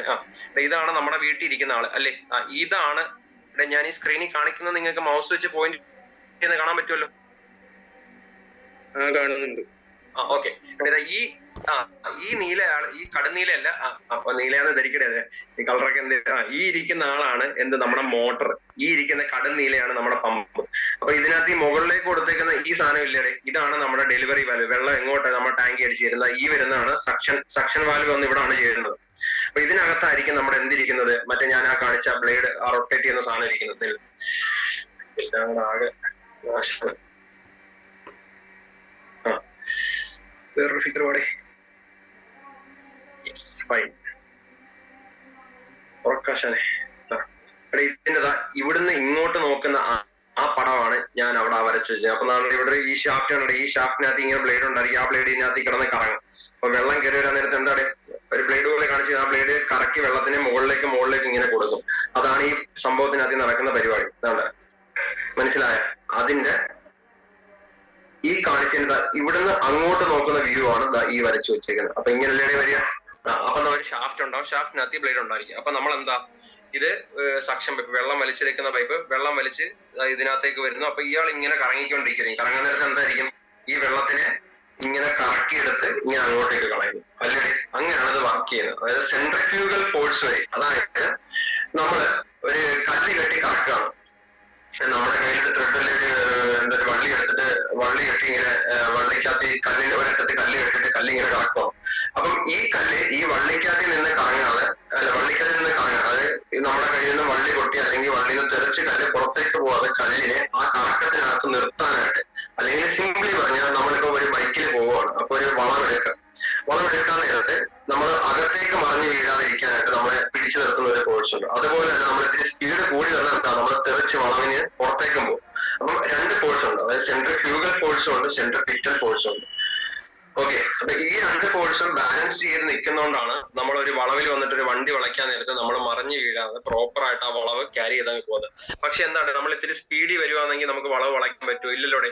നമ്മൾ ആ വളവിക്കടെ തെറിച്ച് പുറത്തേക്ക് അങ്ങ് പോകത്തില്ലേ. ഇനി സ്പീഡ് തീരെ കുറഞ്ഞു വന്നു കഴിഞ്ഞാൽ എന്ത് പറ്റും? നമ്മൾ മറിഞ്ഞ് അകത്തേക്ക് വീഴത്തില്ലേ, ആ വളവ് പ്രോപ്പർ ആയിട്ട് വളയ്ക്കാൻ പറ്റത്തില്ലല്ലോ. അപ്പം ഈ രണ്ട് കേസാണ്. അപ്പൊ ഇതിനകത്ത് എന്താ ഞാൻ പറഞ്ഞു, രണ്ട് ഫോഴ്സ് ഉണ്ട്. അകത്തേക്ക് പിടിച്ചെടുത്തുന്ന സെൻട്രിപിറ്റൽ ഫോഴ്സും പുറത്തേക്ക് കളയുന്ന സെൻട്രിഫ്യൂഗൽ ഫോഴ്സും. അതായത് നിങ്ങൾ സ്പീഡ് കൂട്ടി വന്നു കഴിഞ്ഞാൽ നിങ്ങളുടെ സെൻട്രിഫ്യൂഗൽ ഫോഴ്സ് ആയിരിക്കും കൂടുതൽ, നിങ്ങൾ പുറത്തേക്ക് തെറിച്ചങ്ങ് പോകും. ഇനി നിങ്ങൾ സ്പീഡ് കുറഞ്ഞു വന്നാൽ നിങ്ങളുടെ സെൻട്രിപിറ്റൽ ഫോഴ്സ് കുറവായിരിക്കും, നിങ്ങൾ മറിഞ്ഞ് അകത്തേക്ക് വീഴും. അപ്പൊ ഇതിന്റെ കേസിൽ എന്തായിരിക്കും? സെൻട്രിഫ്യൂഗലാ, കറക്കി പുറത്തേക്ക് കളയും. അപ്പം ഇത് കറങ്ങാൻ നേരത്തെ അവിടെ സെൻട്രിഫ്യൂഗൽ ഫോഴ്സ് ഉണ്ടാവും, ആ ബ്ലേഡ് ഇങ്ങനെ ഷാഫ്റ്റ് റൊട്ടേറ്റ് ചെയ്യാൻ നേരത്തെ. അപ്പൊ എന്താ നമ്മൾ സക്ഷൻ പൈപ്പ് പോലെ ഈ ഐ ഓഫ് ദ ഇംബിൾഡർ എന്ന് പറയുന്നത് കാണിക്കുന്നത് ആ ബ്ലേഡിന്റെ ഐ ആണ്, അതായത് ബ്ലേഡ് മോൾഡ് ചെയ്ത് വെച്ചേക്കുന്ന ആ പോർഷൻ ആണ്. അപ്പൊ അവിടത്തേക്കായിരിക്കും വെള്ളം കയറി വന്നത്. വെള്ളം കയറി വന്ന ബ്ലേഡിനകത്തേക്കായിരിക്കും ഇങ്ങനെ ഇവിടുന്ന് വെള്ളം കയറി വന്ന് ഈ ഐ വഴി, അതായത് അതിന്റെ കണ്ണ് വഴി ഇങ്ങോട്ടേക്ക് വെള്ളം ഇറങ്ങും. ഇയാൾ കറങ്ങുമായിരിക്കും, വെള്ളത്തിന് ഇങ്ങനെ കറക്കി എടുത്ത് പുറത്തേക്കാണ്. അങ്ങനെയാണ് ഇയാൾ വർക്ക് ചെയ്യുന്നത്. അതായത് സെൻട്രിഫ്യൂഗൽ ഫോഴ്സ് വഴി ഇവിടേക്ക് എത്തുന്ന വെള്ളത്തിനെ ഇയാൾ കറക്കി ഇങ്ങനെ പുറത്തേക്ക് ഇങ്ങനെ കളഞ്ഞുകൊണ്ടിരിക്കും. മനസ്സിലായോ? അതുകൊണ്ടാണ് ഇയാളെ സെൻട്രിഫ്യൂഗൽ പമ്പ് എന്ന് പറയുന്നത്. ഇനി ഞാൻ പറഞ്ഞു എന്താ, നമ്മുടെ വീട്ടിൽ ഇടയ്ക്കിടയ്ക്ക് ചിലരുടെ വീട്ടിലെ മോട്ടറിനകത്ത് നമ്മൾ വെള്ളം നിറച്ചു കൊടുക്കേണ്ടി വരും അല്ലെ? മോട്ടർ ഇടാൻ നേരത്ത്, അവിടെ മോട്ടർ എന്ന വീട്ടിൽ ഞാനും പറഞ്ഞു, അതായത് പമ്പ് ഇടാൻ നേരത്ത് അയാൾ വർക്ക് ചെയ്തില്ല, അതായത് ടാങ്കിലേക്ക് വെള്ളം കയറത്തില്ല. അപ്പൊ വരുന്ന പ്രശ്നം എന്ന് വെച്ച് കഴിഞ്ഞാല് നമ്മുടെ ഈ സക്ഷൻ പൈപ്പ് വഴി, അതായത് സക്ഷൻ പൈപ്പ് ഉണ്ട്, അതിന്റെ അറ്റത്ത് കിണറിന് താഴെ ഒരു ഫുഡ് വാൽവ് എന്ന് പറഞ്ഞൊരു സാധനം ഉണ്ട്, കുറച്ച് പേർക്കെങ്കിലും അറിയാമെന്ന് പ്രതീക്ഷിക്കുന്നു. അപ്പൊ ഈ ഫുഡ് വാൽവ് എന്ന് വെച്ച് കഴിഞ്ഞാൽ ഒരു വൺ വേ വാൽവ് ആണ്. ഇവിടെ ഇരിക്കുന്ന ഈ ഫുഡ് വാൽവ് പ്ലസ് സ്ട്രെയിനർ എന്ന് വെച്ചാൽ അരിപ്പയാണ്. കാര്യം കിണറ്റിനടിയിൽ എന്താ പൊടിയഴുക്കും കാണും, അതൊക്കെ പറഞ്ഞ് നല്ല വെള്ളം കയറി. അപ്പൊ ഈ ഫുഡ് വാൽവ് എന്ന് വെച്ചാൽ ഒരു വൺ വേ വാൽവാണ്. പുള്ളിക്കാരൻ വൺ ഡയറക്ഷനിൽ മാത്രമേ വെള്ളത്തെ കയറ്റൂ, അതായത് ഇവിടുന്ന് ഇങ്ങോട്ടേ വെള്ളത്തെ കയറ്റിയെടുത്തുള്ളൂ, വെള്ളത്തിന് തിരിച്ചിറങ്ങി പോകാൻ പറ്റത്തില്ല. അപ്പൊ ഇയാൾ കംപ്ലൈന്റ് ആയി കഴിഞ്ഞാൽ എന്ത് പറ്റൂടെ? വെള്ളം ഇങ്ങോട്ട് കയറുക മാത്രമല്ല, തിരിച്ച് അങ്ങോട്ടും ഇങ്ങോട്ടും വെള്ളം ഇറങ്ങിപ്പോകും. അപ്പൊ ഈ ഫുഡ് വാൽവ് കംപ്ലൈന്റ് ആകുമ്പോൾ ഇതിന്റെ പ്രശ്നം എന്ന് വെച്ച് കഴിഞ്ഞാൽ നമ്മള് ഫസ്റ്റ് മോട്ടർ വെച്ച് ഇൻസ്റ്റാൾ ചെയ്യാൻ നേരത്ത് ഈ സക്ഷൻ പൈപ്പ് തൊട്ട് ഐ ഓഫ് ദ ഇംബിൾഡർ ഇവിടം വരെ നമ്മൾ വെള്ളം നിറച്ചു വെക്കും. ഒരു കണ്ടിന്യൂസ് ആയിട്ട് ഒരു വാട്ടർ കോളം ക്രിയേറ്റ് ചെയ്യും. വാട്ടർ കോളം ക്രിയേറ്റ് ചെയ്യുന്ന വെച്ചാൽ വെള്ളം നിറച്ചു വെക്കുന്ന പറയും. അല്ലെങ്കിൽ വെള്ളം ഇല്ലെങ്കിൽ ഇതിനകത്തിനകത്തിലെ എന്തുമായിരിക്കും ഇരിക്കുക? നോർമലി എയർ ആയിരിക്കും കയറിയിരിക്കുക. അപ്പൊ എയറിന്റെ ഡെൻസിറ്റി അഥവാ ഭാരം വെള്ളത്തിനെക്കാട്ടിലും കുറവായിരുന്നു. അപ്പം ഇയാൾ ഇവിടെ കറങ്ങാൻ നേരത്ത് എന്താ ഒരു വലിയായിട്ട് ക്രിയേറ്റ് ചെയ്യുന്നത്? ഇയാൾ ഇങ്ങനെ കറങ്ങാൻ നേരത്ത് ഇവിടുന്ന് ഇങ്ങോട്ടേക്ക് വരും, അതായത് ഇവിടെ ലോ പ്രഷറും പുറത്ത് ഇവിടെ വെള്ളം കൊടുക്കുന്ന അറ്റ്മോസ്ഫിയർ പ്രഷർ ആകുമ്പോൾ ഇവിടുത്തെ ഇങ്ങോട്ടേക്ക് ഒരു തള്ളല് കയറി വരും. അപ്പൊ ഇത് കറങ്ങാൻ നേരത്തെ ഇവിടുത്തെ എയറിനെയാണ് ഇയാൾ ഇങ്ങനെ എടുത്ത് കറഞ്ഞുകൊണ്ടിരിക്കുന്നത്. അപ്പൊ ഇവിടെ എന്താ പ്രഷർ കുറവായിരിക്കും, പുറത്ത് ഹൈ പ്രഷർ ആയിരിക്കും. പക്ഷെ ഇവിടെ എയർ കയറിയിരിക്കുമ്പോൾ എന്താ എയറിന്റെ ഡെൻസിറ്റി കുറവാണ്. എയറിനെ ഇങ്ങനെ വലിച്ചിരിക്കും. ഇവിടെ ഒരു കാരണവശാലും വെള്ളം മുകളിലേക്ക് കയറി വരത്തില്ല. അപ്പൊ അത് ഒഴിവാക്കാൻ വേണ്ടിയിട്ട് നമ്മളതാ ഈ ഐ ഓഫ് ദ ഇംബലർ വരെ, അതായത് സക്ഷൻ പൈപ്പ് തൊട്ട് ഇംബലറിന്റെ ഐ വരെ, അതായത് ഇത് ഫുള്ള് വെള്ളം നിറച്ചു വെക്കും. അതാണ് നിങ്ങൾ ഇടയ്ക്ക് മോട്ടർ വലിക്കാത്തപ്പം വെള്ളം നിറച്ചു വെക്കുന്നത്. അപ്പൊ എന്താ ഇവിടെ മൊത്തം വെള്ളം കയറിയിരിക്കും. അപ്പം ഇവിടുത്തെ വെള്ളത്തിന് ഇയാളെ കൊണ്ട് കറങ്ങാൻ നേരത്ത് ഈ വെള്ളത്തിനെ കറക്കി ഇങ്ങോട്ട് കളയും. അപ്പൊ എന്താ അടുത്ത വെള്ളം കയറി എന്താണ് അഡ്ഹസീവ് ഫോഴ്സ്, സെയിം മോളിക്കൂൾ തമ്മിൽ കയറി വരത്തില്ലേ? ഇവിടെ വെള്ളം ഉണ്ടെങ്കിൽ അതുമായിട്ട് കണക്ട് ചെയ്തിരിക്കുന്ന അടുത്ത വെള്ളം കയറി വരും. ഇവിടുന്ന് പോകുമ്പോൾ വീണ്ടും വെള്ളം കയറി വരും. പക്ഷെ എന്താ കണക്ഷൻ ഇല്ലെങ്കിൽ കയറി വരുമോ? ഇല്ല. സിമിലർ മോളിക്യൂൾസ് തമ്മിൽ അട്രാക്ട് ചെയ്യുന്നതിനാണ് അഡ്ഹസീവ് ഫോഴ്സ് എന്ന് പറയുന്നത്. അപ്പൊ ഒരു കണ്ടിന്യൂസ് വാട്ടർ കോളം ഉണ്ട്. ഇവിടെ ഇരിക്കുന്ന ആള് പോയി കഴിഞ്ഞാൽ താഴെ തൊട്ടടുത്ത ആള് കയറി വരും. പക്ഷെ ഇവിടെ എയർ കയറി ഇരിക്കുവാണെങ്കിൽ വെള്ളം കയറി വരുമോ? വരത്തില്ല. അപ്പം അത് ഒഴിവാക്കി ഇവിടെ ഫുൾ ഒരു കണ്ടിന്യൂസ്, അതായത് സക്ഷൻ പൈപ്പ് തൊട്ട് ഇമ്പലറിന്റെ ഐ വരെ ഒരു കണ്ടിന്യൂസ് വാട്ടർ കോളം ക്രിയേറ്റ് ചെയ്യാൻ വേണ്ടിയിട്ട് നമ്മൾ വെള്ളം നിറയ്ക്കുന്ന പ്രോസസ്സിനെയാണ് പ്രൈമിംഗ് ഓഫ് പമ്പ് എന്ന് പറയുന്നത്. അപ്പൊ priming of pump is necessary in centrifugal pump. അതായത് ഈ പരിപാടി ചെയ്താൽ മാത്രമേ ആര് വർക്ക് ചെയ്യത്തുള്ളൂ? സെൻട്രിഫ്യൂഗൽ പമ്പ് വർക്ക് ചെയ്യത്തുള്ളൂ. അപ്പൊ അത് ഓർക്കുക, അത് ഇവിടുന്ന് ഒരു ചോദ്യം കിട്ടാനുള്ള സാധനമാണ്. പ്രൈമിംഗ് ഓഫ് പമ്പ് എന്ന് പറഞ്ഞ പരിപാടി നമ്മൾ എവിടെ ചെയ്യുന്ന പരിപാടിയാണ്? സെൻട്രിഫ്യൂഗൽ പമ്പിൽ ചെയ്യുന്നതാണ്. അത് ചെയ്താൽ മാത്രമേ പുള്ളിക്കാരൻ വർക്ക് ചെയ്യത്തുള്ളൂ. അപ്പൊ ഇതിന്റെ കമ്പോണൻസ് എന്ന് വെച്ച് കഴിഞ്ഞാൽ ഒരു സക്ഷൻ പൈപ്പ് കാണും, പിന്നെ ഒരു ഇമ്പലർ കാണും. ഇമ്പലർ അതായത് ഇമ്പലർ ആ ബ്ലേഡിനെയാണ്, ആ കറങ്ങുന്ന ബ്ലേഡിനെയാണ് നമ്മൾ ഇമ്പലർ എന്ന് പറയുന്നത്. പിന്നെ ആ ബ്ലേഡ് അറ്റാച്ച് ചെയ്ത് വെച്ചേക്കുന്ന എന്താ ഒരു സെൻട്രൽ ഷാഫ്റ്റിലായിരിക്കും. ഒരു ഷാഫ്റ്റിനകത്തല്ല ബ്ലേഡിനെ അറ്റാച്ച് ചെയ്യാൻ പറ്റത്തുള്ളൂ. പിന്നെ ഇവരെ എല്ലാവരുടെ ഇങ്ങനെ പൊതിഞ്ഞ് വെച്ചേക്കുന്ന ഒരു കേസിംഗ് ആണ്. എന്താണ് കേസിംഗ്? അതായത് അടച്ചു മൂടി ഒരു കവർ ഇട്ടായിരിക്കും വെച്ചേക്കുന്നത്. കാര്യം എന്താ? അല്ലെങ്കിൽ ഇയാള് കറക്കി വെള്ളത്തിനെ കറയുമ്പോൾ വെള്ളം പുറത്തോട്ടും അങ്ങോട്ടും ഇങ്ങോട്ടും എല്ലാം സ്പ്ലാഷ് ചെയ്ത് പോകത്തില്ലേ? അപ്പൊ സ്പ്ലാഷ് ചെയ്ത വെള്ളത്തിനെ പ്രോപ്പറായിട്ട് ഗൈഡ് ചെയ്ത് നമുക്ക് എങ്ങോട്ടേക്കാണോ ഡെലിവറി ചെയ്യേണ്ടത് അങ്ങോട്ടേക്ക് ഡെലിവറി ചെയ്യാൻ വേണ്ടിയിട്ടാണ് ഈ കേസിംഗ് വെച്ചേക്കുന്നത്. ഇനി ഡെലിവറി വാൽവ് അല്ല ഡെലിവറി പൈപ്പ്, അതായത് എങ്ങോട്ടേക്കാണോ, അതായത് ടാങ്കിലേക്കാണോ വെള്ളം കളയേണ്ട, അല്ല എങ്ങോട്ടേക്കാണോ പമ്പ് ചെയ്യേണ്ട അങ്ങോട്ടേക്ക് വെച്ചേക്കുന്ന പൈപ്പിനാണ് ഡെലിവറി ചെയ്യേണ്ടടുത്തിരിക്കുന്ന പൈപ്പ് ഡെലിവറി പൈപ്പ്. ഈ സക്ഷൻ പൈപ്പിനകത്തില് വാൽവില്ല, ഡെലിവറി പൈപ്പ് ഡെലിവറി വാൽവ് ഉണ്ടായിരിക്കും. എന്ന് വെച്ച് കഴിഞ്ഞാൽ ഇത്രയേ ഉള്ളൂ. നമ്മളെ മോട്ടറിൽ ഇപ്പൊ ഏതെങ്കിലും ഒരു പൈപ്പ് കംപ്ലൈന്റ് ആയി കഴിഞ്ഞാൽ നമ്മൾ പോയിട്ട് വാൽവ് അടയ്ക്കത്തില്ലേ? അത് വേറെ വാൽവ്, അത് വിട്ടേക്കാം. സക്ഷൻ പൈപ്പിൽ വേണമെങ്കിൽ നമുക്ക് സക്ഷൻ വാൽവ് വെക്കാം, ഡെലിവറി പൈപ്പിലും ഡെലിവറി വാൽവ് വെക്കാം. വെക്കുന്ന പോലെ സക്ഷൻ പൈപ്പിൽ വേണമെങ്കിൽ വെക്കാം, നെസസറി അല്ല. ഓക്കെ, അപ്പം ഇതൊക്കെയാണ് കമ്പോണൻസ്. ഒരു സക്ഷൻ പൈപ്പ് ഉണ്ടായിരിക്കും, സക്ഷൻ പൈപ്പിന്റെ അറ്റത്ത് ഒരു ഫുഡ് വാൽവ് ഉണ്ടായിരിക്കും, ഒരു ഇമ്പലർ ഉണ്ടായിരിക്കും, ഇമ്പലറിന് ഈ പറയപ്പെടുന്ന എല്ലാവരെയും കൂടെ ഉൾക്കൊള്ളിച്ചൊരു കേസിംഗ് ഉണ്ടായിരിക്കും, ഒരു ഡെലിവറി പൈപ്പ് ഉണ്ടായിരിക്കും, ഡെലിവറി പൈപ്പ് ഒരു വാൽവ് ഉണ്ടായിരിക്കും, ഡെലിവറി വാൽവ്. അപ്പൊ ഇത്രയാണ് സെൻട്രിഫ്യൂഗൽ പമ്പിന്റെ കമ്പോണൻസ് എന്ന് വെച്ച് കഴിഞ്ഞാൽ. അപ്പൊ സെൻട്രിഫ്യൂഗൽ ഫോഴ്സ് അല്ലെങ്കിൽ സെൻട്രിഫ്യൂഗൽ ആക്ഷൻ വെച്ചുകൊണ്ടാണ് പുള്ളിക്കാരൻ വർക്ക് ചെയ്യുക. അപ്പൊ അതെന്താണെന്ന് ഞാൻ പറഞ്ഞായിരുന്നു. ഈ സാധനം റൊട്ടേറ്റ് ചെയ്യാൻ നേരത്തെ ഉണ്ടാകുന്ന സെൻട്രിഫ്യൂഗൽ ഫോഴ്സ് കൊണ്ട് ഇവിടെ ഇരിക്കുന്ന വെള്ളത്തിനെ കറക്റ്റ് അയാൾ പുറത്തേക്ക് കളയുന്നു. അപ്പൊ ഇതിനകത്ത് പ്രധാനമായിട്ട് വേണ്ടുന്ന സാധനം എന്ന് വെച്ച് കഴിഞ്ഞാൽ എന്താ പ്രൈമിംഗ് ഓഫ് പമ്പ് എന്താണെന്നാണ്.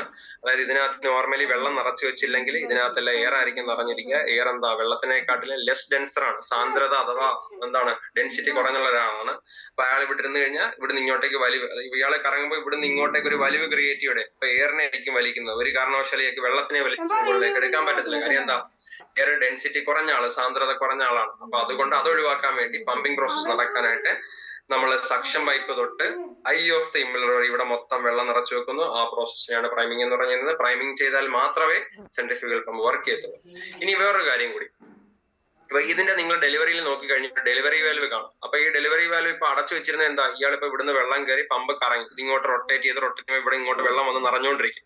അപ്പൊ കുറെ നേരം അങ്ങനെ വർക്ക് ചെയ്ത് കഴിയുമ്പോൾ ഇത് ഫുള്ള് നിറയും. നിറഞ്ഞു കഴിയുമ്പോഴെങ്കിലും നമ്മളിത് ഇയാളെ തുറക്കണം.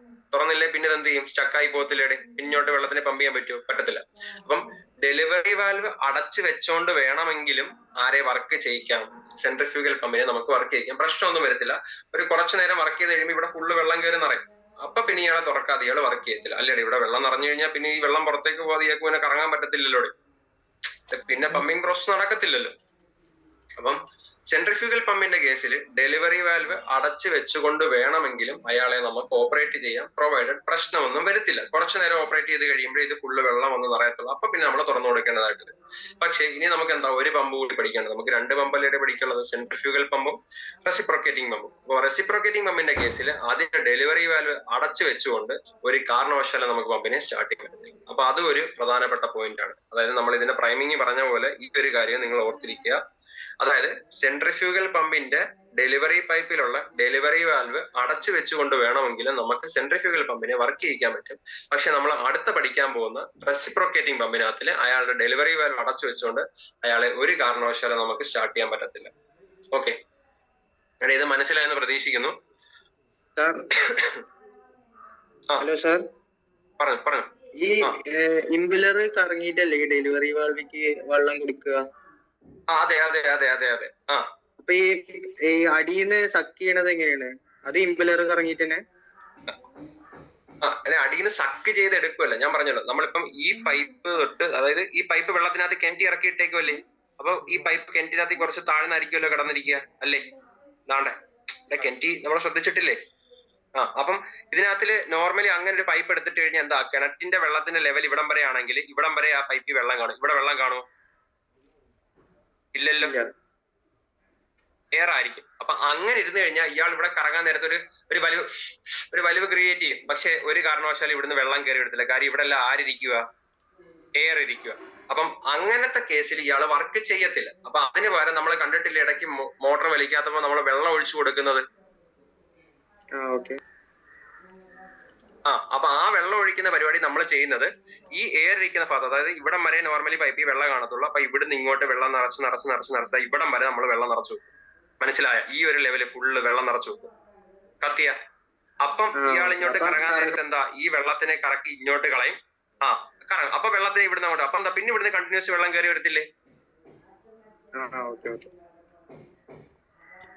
അങ്ങനെയാണ്. അപ്പൊ എന്താ, അപ്പൊ അതാണ് ഞാൻ പറഞ്ഞത്. അപ്പൊ ഈ വെള്ളം നിറച്ചു വെക്കുന്ന പരിപാടിക്കാണ് പ്രൈമിങ് ഓഫ് പമ്പ് എന്ന് പറയുന്നത്. അപ്പൊ ഈ പരിപാടി ചെയ്താലേ ആര് വർക്ക് ചെയ്യത്തുള്ളൂ, ഇയാള് വർക്ക് ചെയ്യത്തുള്ളൂ. ഇനി നമ്മുടെ വീട്ടിൽ നമ്മൾ എപ്പോഴും വെള്ളം നിറയ്ക്കേണ്ടി വരുന്നത് എന്തുകൊണ്ടാണെന്ന് ഞാൻ പറഞ്ഞത്. ഈ താഴെ ഇരിക്കുന്ന വാൽവിനെ ഫുഡ് വാൽവ്, ഇയാൾ ഇങ്ങോട്ട് മാത്രമേ, മുകളിലേക്ക് പൈപ്പിലേക്ക് മാത്രമേ വെള്ളം കയറ്റി വിടത്തുള്ളൂ.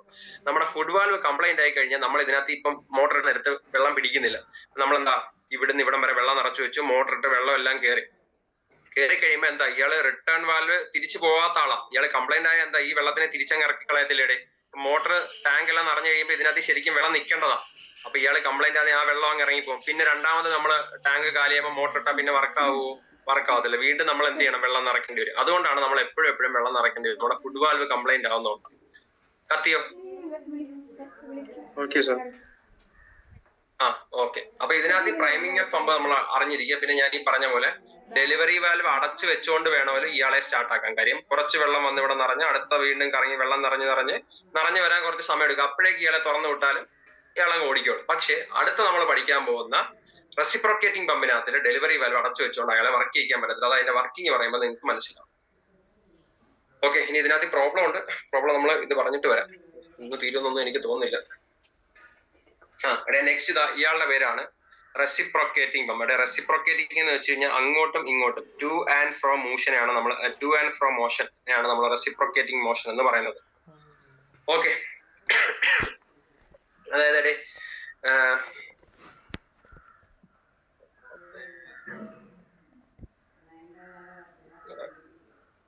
മുകളിൽ കിടക്കുന്നുണ്ടാണ് വിഷയം.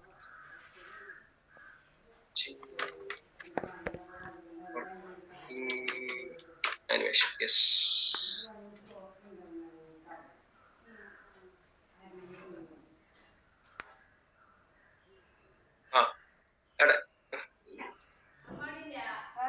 എടേ ഇത് കണ്ടോടെ, ഒരു എഞ്ചിന്റെ വർക്കിങ്ങിനകത്ത് ഈ പിസ്റ്റൺ മുകളിലേക്കും താഴേക്കും ഇങ്ങനെ നടന്ന് മൂവ് ചെയ്യുന്ന കണ്ടോടെ. വീണ്ടും പോയി. എടേ ഇത് വർക്ക് ചെയ്യുന്ന കാണുന്നുണ്ടോ? ഉണ്ട്. അപ്പൊ ഇയാൾ എന്താ, ടു ആൻഡ് ഫ്രോ മോഷൻ ആണ് ഇയാൾ എക്സിക്യൂട്ട് ചെയ്യുന്നത് അല്ലെ. മുകളിലേക്ക് പോവാ, താഴേക്ക് പോവാ. അപ്പൊ ഇതിനകത്തേക്ക് ഒരു സാധനം എന്താ, ഇവിടുന്ന് ഇങ്ങോട്ടേക്ക് ഒരു സാധനം ഇയാൾ മോളിൽ താഴേക്ക് മൂവ് ചെയ്യുമ്പോൾ ഇതുവഴി ഒരാൾ അകത്തേക്ക് കയറും. ഇയാളെ വീണ്ടും മുകളിലേക്ക് മൂവ് ചെയ്യുമ്പോൾ അകത്തേക്ക് കയറി ഇയാളെ ഹൈ പ്രഷറിൽ തള്ളി കൊണ്ടുപോകും. അതല്ലേ ഇയാൾ വർക്ക് ചെയ്യുന്നത് അല്ലേ? ഈ ഓപ്പണിംഗ് വഴി ഒരു സാധനം കയറി വരും ഇയാൾ മുകളിൽ നിന്ന് താഴേക്ക് മൂവ് ചെയ്യുമ്പോൾ അല്ലേ. പിസ്റ്റൺ മുകളിൽ നിന്ന് താഴേക്ക് മൂവ് ചെയ്യുമ്പോൾ ഇതിലെ ഒരു ഓപ്പണിംഗ് ഇട്ടിട്ടുണ്ടെങ്കിൽ ഇതിലെ ആള് കയറി വരും. പിന്നെന്താ, ആ കയറി വന്ന വഴി അടച്ചു കഴിഞ്ഞാൽ തിരിച്ച് ഇയാൾ അങ്ങോട്ട് താഴെ നിന്ന് മുകളിലേക്ക് മൂവ് ചെയ്യാൻ നേരത്തെ എന്തായിരിക്കും, ആ കയറിയ ആളെ ഹൈ പ്രഷറിൽ തെള്ളി അങ്ങോട്ട് കൊണ്ടുപോകായിരിക്കും അല്ലേടെ.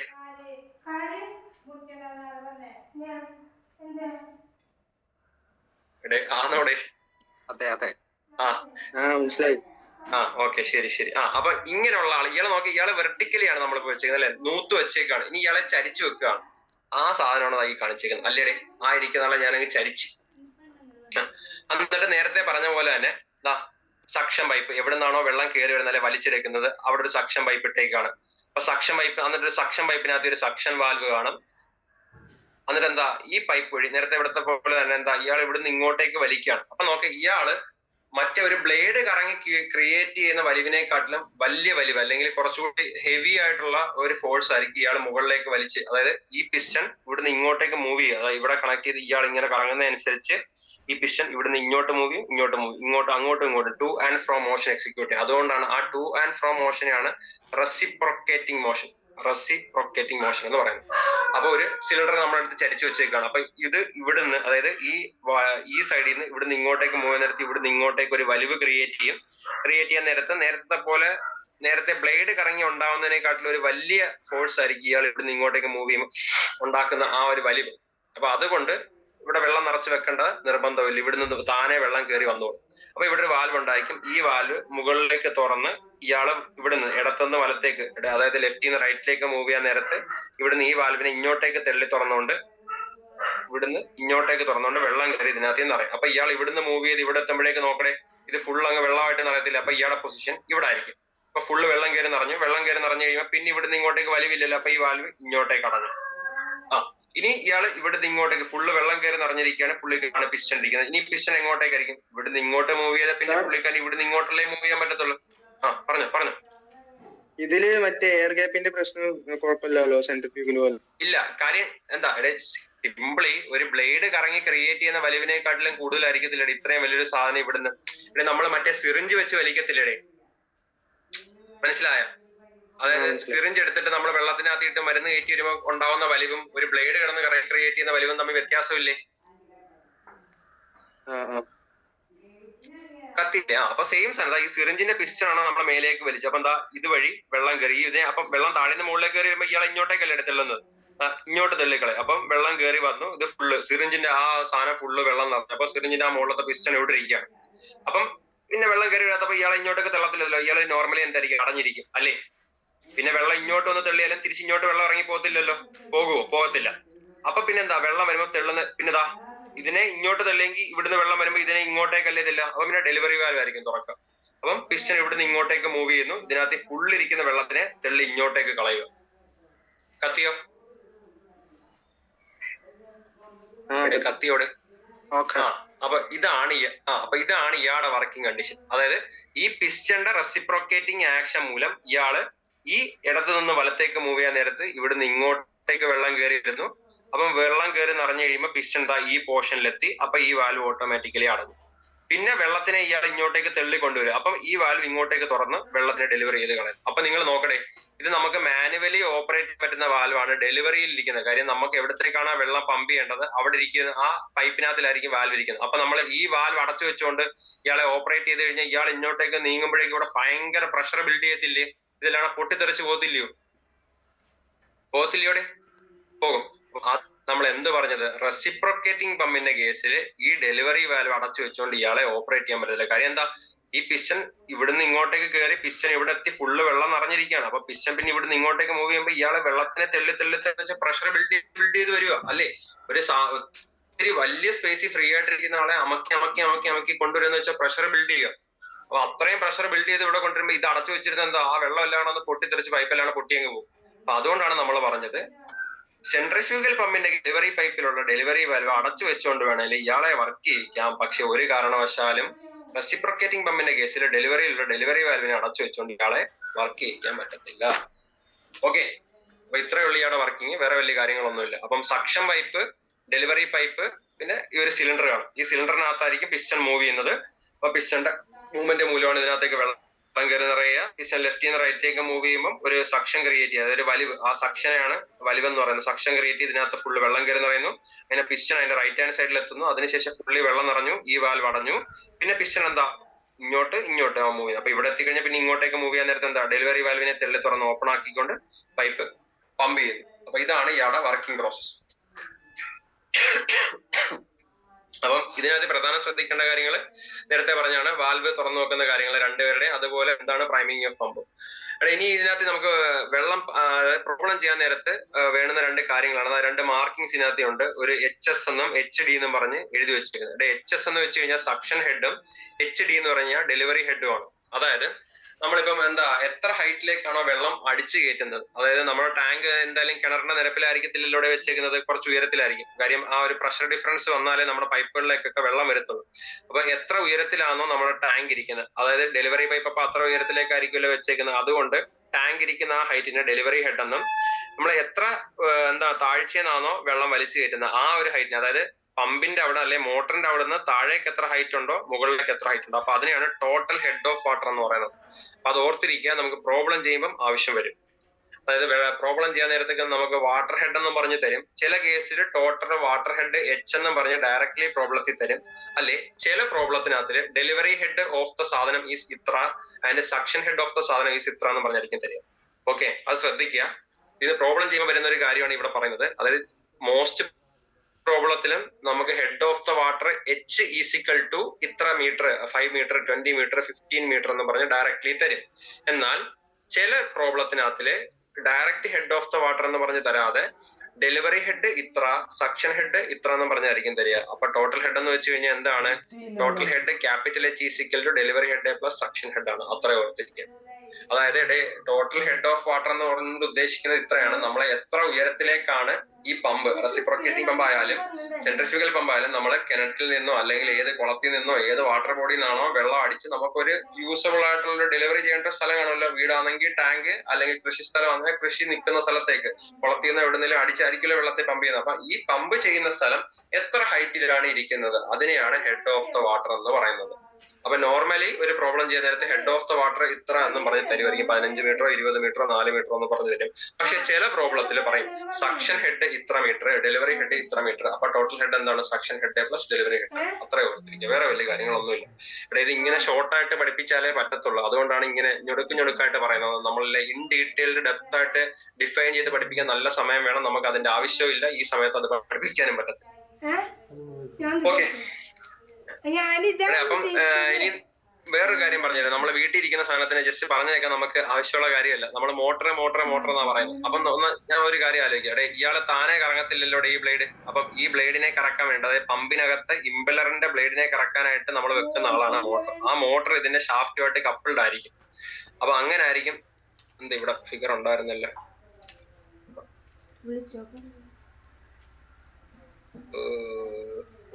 അതാണ് പ്രകാശാനെ. ഇവിടെയുണ്ടോ? ഇതിനകത്തായിരിക്കും മോട്ടർ ഇരിക്കുന്നത്. ആ മോട്ടർ കറങ്ങാൻ നേരത്തായിരിക്കും ആ മോട്ടർ ആരുമായിട്ട് കപ്പിൾ ചെയ്ത് വെച്ചേക്കും? ആ ഇമ്പലറിന്റെ ഷാഫ്റ്റുമായിട്ട് കപ്പിൾ ചെയ്യും. അപ്പൊ ഷാഫ്റ്റ് കറങ്ങും, ഷാഫ്റ്റിനകത്ത് ആര് ബ്ലേഡ് വെച്ചിട്ടുണ്ട്, അപ്പോഴായിരിക്കും ഇയാൾ കറങ്ങുക. മനസ്സിലായോ? അതുകൊണ്ടാണ് നമ്മള് മോട്ടറും പമ്പും കൂടെ വെച്ച്, പമ്പ് സെറ്റ് ആണിത്. പക്ഷെ നമ്മളെ അയാളെ എന്തോന്നാ വിളിക്കുന്നത്? മോട്ടർ. അപ്പൊ ഇതാണ് അത് വർക്ക് ചെയ്യുന്നത്. മനസ്സിലായോ? ഈ മോട്ടറാണ് ഇതിന്റെ ബ്ലേഡിനെ പിടിച്ച് കറങ്ങുന്നത്. അല്ല താനെ ബ്ലേഡ് കറങ്ങത്തില്ലല്ലോ ഇവിടെ, ഇല്ലേ? അപ്പം ഇയാള് കറങ്ങുന്നു, ആ കറക്കം ഇയാളിലേക്ക് ഇൻഡ്യൂസ് ചെയ്ത് അതായത് കപ്പിൾ ചെയ്ത് വെച്ചേക്കുന്നു. അപ്പം അങ്ങനെ ഇതിലെ ബ്ലേഡും കറങ്ങുന്നത്. അതുകൊണ്ടാണ് ഇയാൾ വർക്ക് ചെയ്യുന്നത്. അതുപോലെ ഡാർക്ക് നീലയിലാണ് അല്ലേ? യെസ്. ഡാർക്ക് നീലക്കകത്തല്ല ആശാനെ, ഈ ഇതിനകത്തായിരിക്കുക. അതാണ്ട എന്തേ ഇത് എങ്ങനെയാ കാണിക്കുക?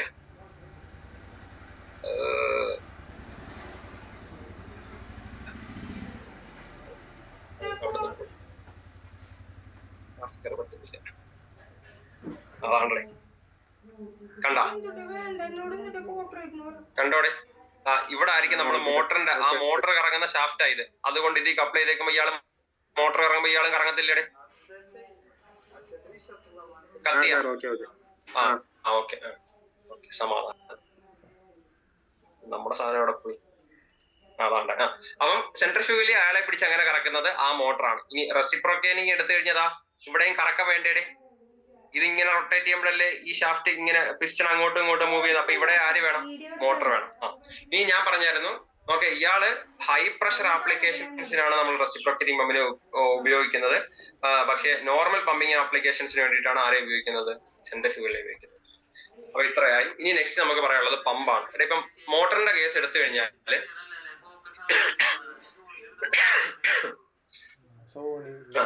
മോട്ടറിന്റെ കേസ് എടുത്തു കഴിഞ്ഞാല് മോട്ടറിനകത്തില് നമ്മൾ മെക്കാനിക്കലി ആ ബ്ലേഡിനെ കറക്കുകയാണ്. അതായത് പമ്പ് കേസ് എടുത്തു കഴിഞ്ഞാല് മോട്ടർ വെച്ച് നമ്മൾ ആ ബ്ലേഡിനെ മെക്കാനിക്കലി കറക്കുകയാണ്. കറക്കിയിട്ട് വെള്ളത്തിനെ അടിച്ച് കയറ്റുന്നു. അതായത് മെക്കാനിക്കൽ എനർജി ടു ഹൈഡ്രോളിക് എനർജിയാണ് നമ്മൾ അതിനകത്ത് ചെയ്യുന്നത്. അല്ലേ?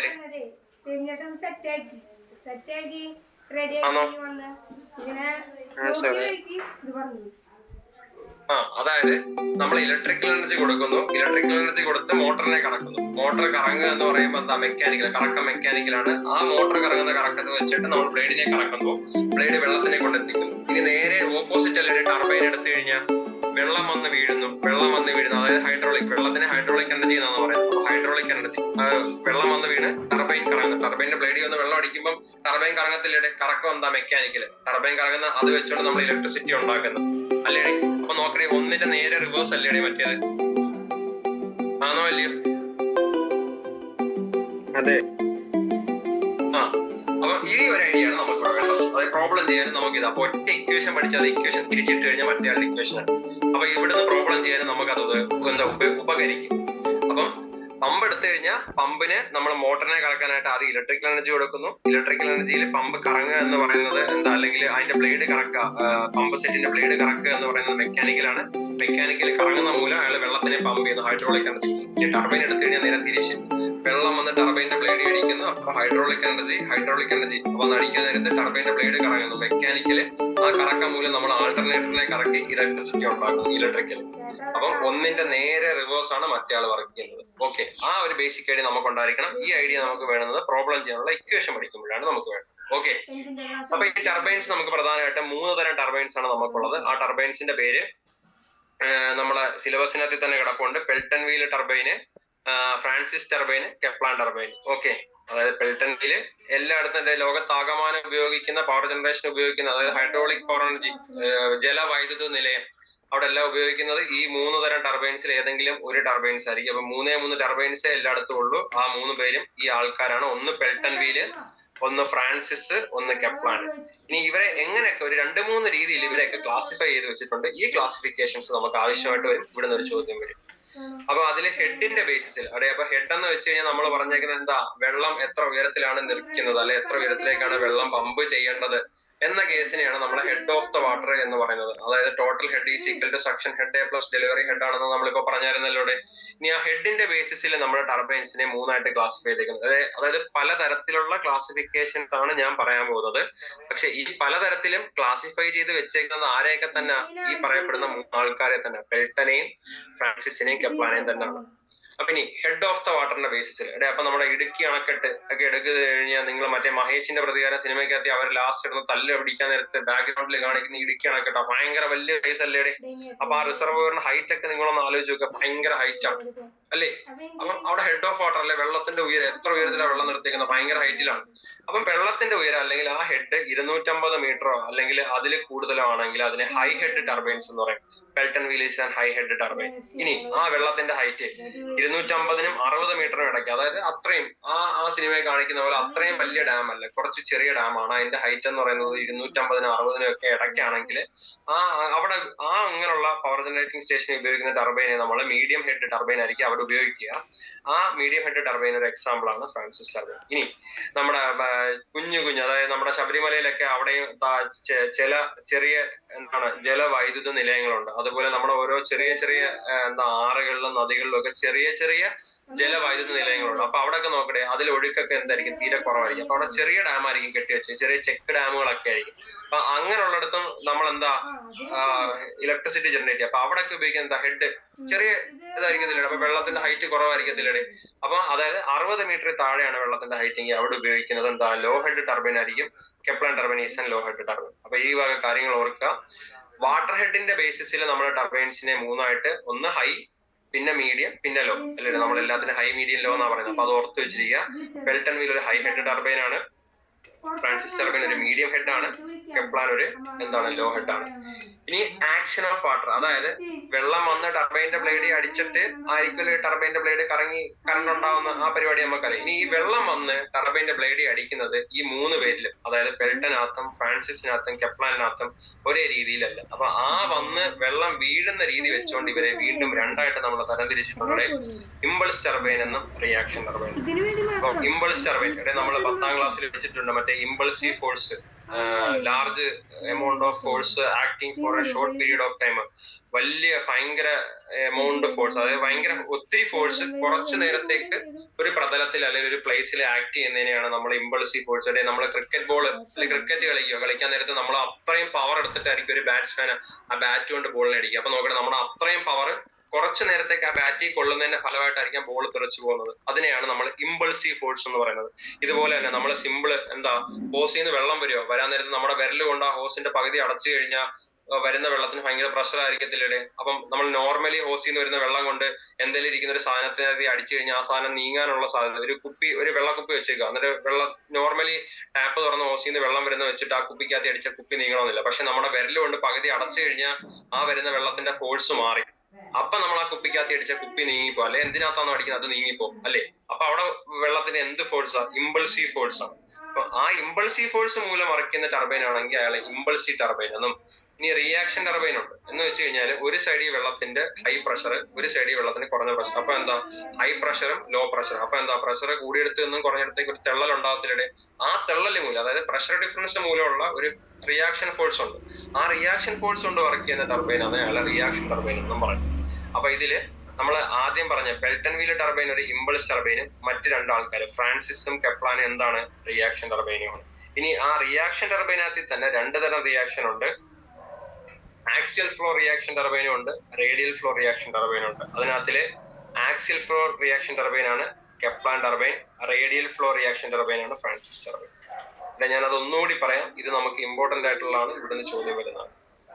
അപ്പൊ വാട്ടർ ഹെഡിന്റെ ബേസിസിൽ അവരെ മൂന്നായിട്ട് തരംതിരിച്ചേക്കുന്നു: high head, medium head, low head. Pelton wheel ഒരു ഹൈ ഹെഡ് ആണ്, ഫ്രാൻസിസ് ഒരു മീഡിയം ഹെഡ് ആണ്, എന്താണ് കെപ്ലാൻ ഒരു ലോ ഹെഡ് ആണ്. ഇവിടെ എന്ന് വെച്ചാൽ നമ്മുടെ ഡാമിന്റെ സൈസ് അത്ര ആലോചിക്കുക, എത്ര ഉയരത്തിൽ വാട്ടർ ഉണ്ട്. വലിയ ഡാം ആണെങ്കിൽ പെൽട്ടൺ വീൽ ഉപയോഗിക്കും, കുഞ്ഞു ഡാം ഒരു മീഡിയം സൈസ് ഡാം, അതായത് ഇവിടെ ഈ ഒരു സാധനം ആ നമ്പർ ഉപയോഗിക്കും. 250 മീറ്റർ ആണ് വെള്ളത്തിന്റെ ഹൈറ്റ് എങ്കിൽ 250 മുകളിലേക്കാണെങ്കിലാണ് ഹൈ എന്ന് പറയാ, 60 250 ഇടയ്ക്കാണെങ്കിലാണ് അയാളെ മീഡിയം എന്ന് പറയാ, 60 താഴെ ആണെങ്കിലാണ് അയാളെ ലോ എന്ന് പറയാം. അപ്പൊ ഹൈ ആണെങ്കിൽ അവിടെ പെൽട്ടൺ ആയിരിക്കും, മീഡിയം ആണെങ്കിൽ ഫ്രാൻസിസ് ആയിരിക്കും, ലോ ആണെങ്കിൽ അവിടെ കെപ്ലാൻ ആയിരിക്കും. ഇനി വെള്ളം വന്ന് ഇടിച്ച് എങ്ങനെയാണോ ഈ ടർബൈന്റെ ബ്ലേഡിൽ വെള്ളം വന്നിരിക്കുന്നത്, ഞാൻ ഈ പറഞ്ഞ പോലെ ഹോസിൽ നിന്ന് വെള്ളം വന്ന് നമ്മൾ വിരൽ വെച്ച് ഭയങ്കര ഫോഴ്സി വന്ന് ഇടിച്ചാണ് ബ്ലേഡിനെ കറക്കുന്നതെങ്കിൽ അങ്ങനെയുള്ള ടർബൈന്റെ ബ്ലേഡിനെ ഇമ്പൾസീവ് ബ്ലേഡ് അല്ലെങ്കിൽ ഇമ്പൾസീവ് ടർബൈൻ എന്ന് പറയും. പെൽട്ടൺ വീലാണ് ഒരു ഇമ്പൾസീവ്. അതിന് എക്സാമ്പിൾ ആണ് അതാണ്ട് ഈ പറയപ്പെടുന്ന സാധനം. അതിന്റെ ഒരു ഇമേജ് എടുത്ത് കാണിക്കാം, അപ്പൊ കുറച്ചുകൂടി മനസ്സിലാവും. പെൽട്ടൺ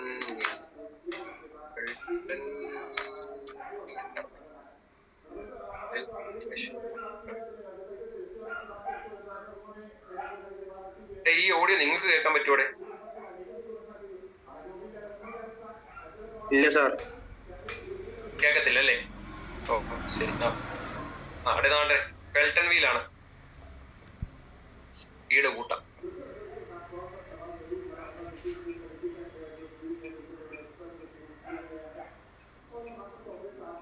കണ്ടോടെ ഇയാളിത് വിഷയമാണ്.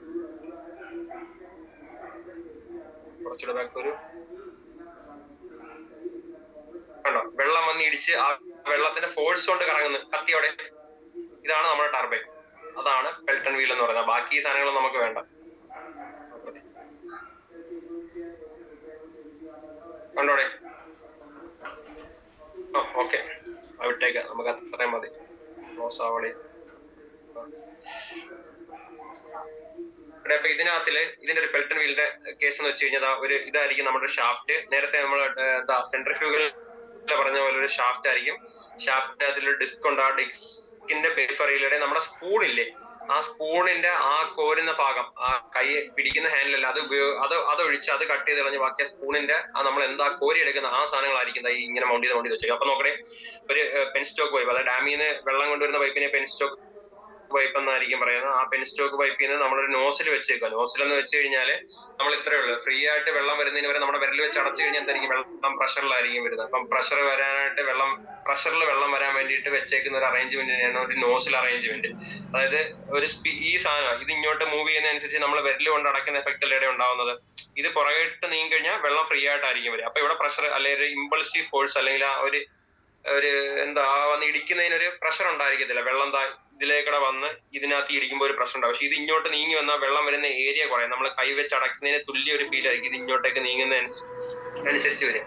അപ്പൊ എന്തായിരിക്കും, വെള്ളത്തിന്റെ ഫോഴ്സ് കൂടും. ഇതിലേക്ക് ഇങ്ങോട്ടേക്ക് വരുന്ന വെള്ളത്തിന്റെ ഫോഴ്സ് കൂടും. ആ ഫോഴ്സ് കൊണ്ട് വെള്ളം വന്നാൽ ഇതിനകത്ത് അടിക്കും, ഇത് ഇങ്ങോട്ടേക്ക് മൂവ് ചെയ്യും, അടുത്ത് ഇത് അടിക്കും, ഇങ്ങനെ മൂവ്. അപ്പൊ എന്താ ഇങ്ങനെ ആയിരിക്കും ഇതിനെ കറക്കുന്നത്. മനസ്സിലായോടെ? മനസ്സിലായോടെ? അപ്പൊ ആ വെള്ളത്തിന്റെ ഇമ്പൾസീവ് ഫോഴ്സ് മൂലമാണ് ഇയാൾ കറങ്ങുന്നതെങ്കിൽ ഇയാളെ ഇമ്പൾസീവ് ടർബൈൻ എന്ന് പറയാം. അപ്പം ഇങ്ങനെ ആയിരിക്കും ഇയാൾ കറങ്ങുന്നത്. ഓക്കെ, അപ്പൊ അതാണ് എന്ത് പെൽട്ടൺ വീൽ ടർബൈൻ. അപ്പൊ അതില് ഇമ്പൾസ് ടർബൈൻ ആണ്, വെള്ളത്തിന്റെ ഇമ്പൾസീവ് ഫോഴ്സ് കൊണ്ടാണ് അയാൾ കറങ്ങുന്നത്. ഇനിയുടെ ബാക്കിയുള്ള സാധനങ്ങൾ ഈ കാര്യങ്ങള് ഇതിനകത്ത് ഇത്ര ഓർക്കുക. ഇതിനെ നമ്മൾ ബക്കറ്റ്സ് എന്നാണ് പറയുന്നത്. ആ സ്പൂണ് പോലെ ഇരിക്കുന്ന ആളെ ബക്കറ്റ്സ് എന്നായിരിക്കും. ആ ബക്കറ്റ്സ് എല്ലാം ഒട്ടിച്ച് വെക്കുന്ന അല്ലെങ്കിൽ മൗണ്ട് ചെയ്ത് വെച്ചേക്കുന്ന ഒരു റണ്ണർ റൊട്ടേറ്റ് ചെയ്യുന്നത്, അതിനെയാണ് റണ്ണർ എന്ന് പറയുന്നത്. ഇതിനകത്ത് ഒന്ന് അടിക്കുന്നു, ഇതിങ്ങനെ സ്പീഡിൽ കിടന്ന് കറങ്ങണം.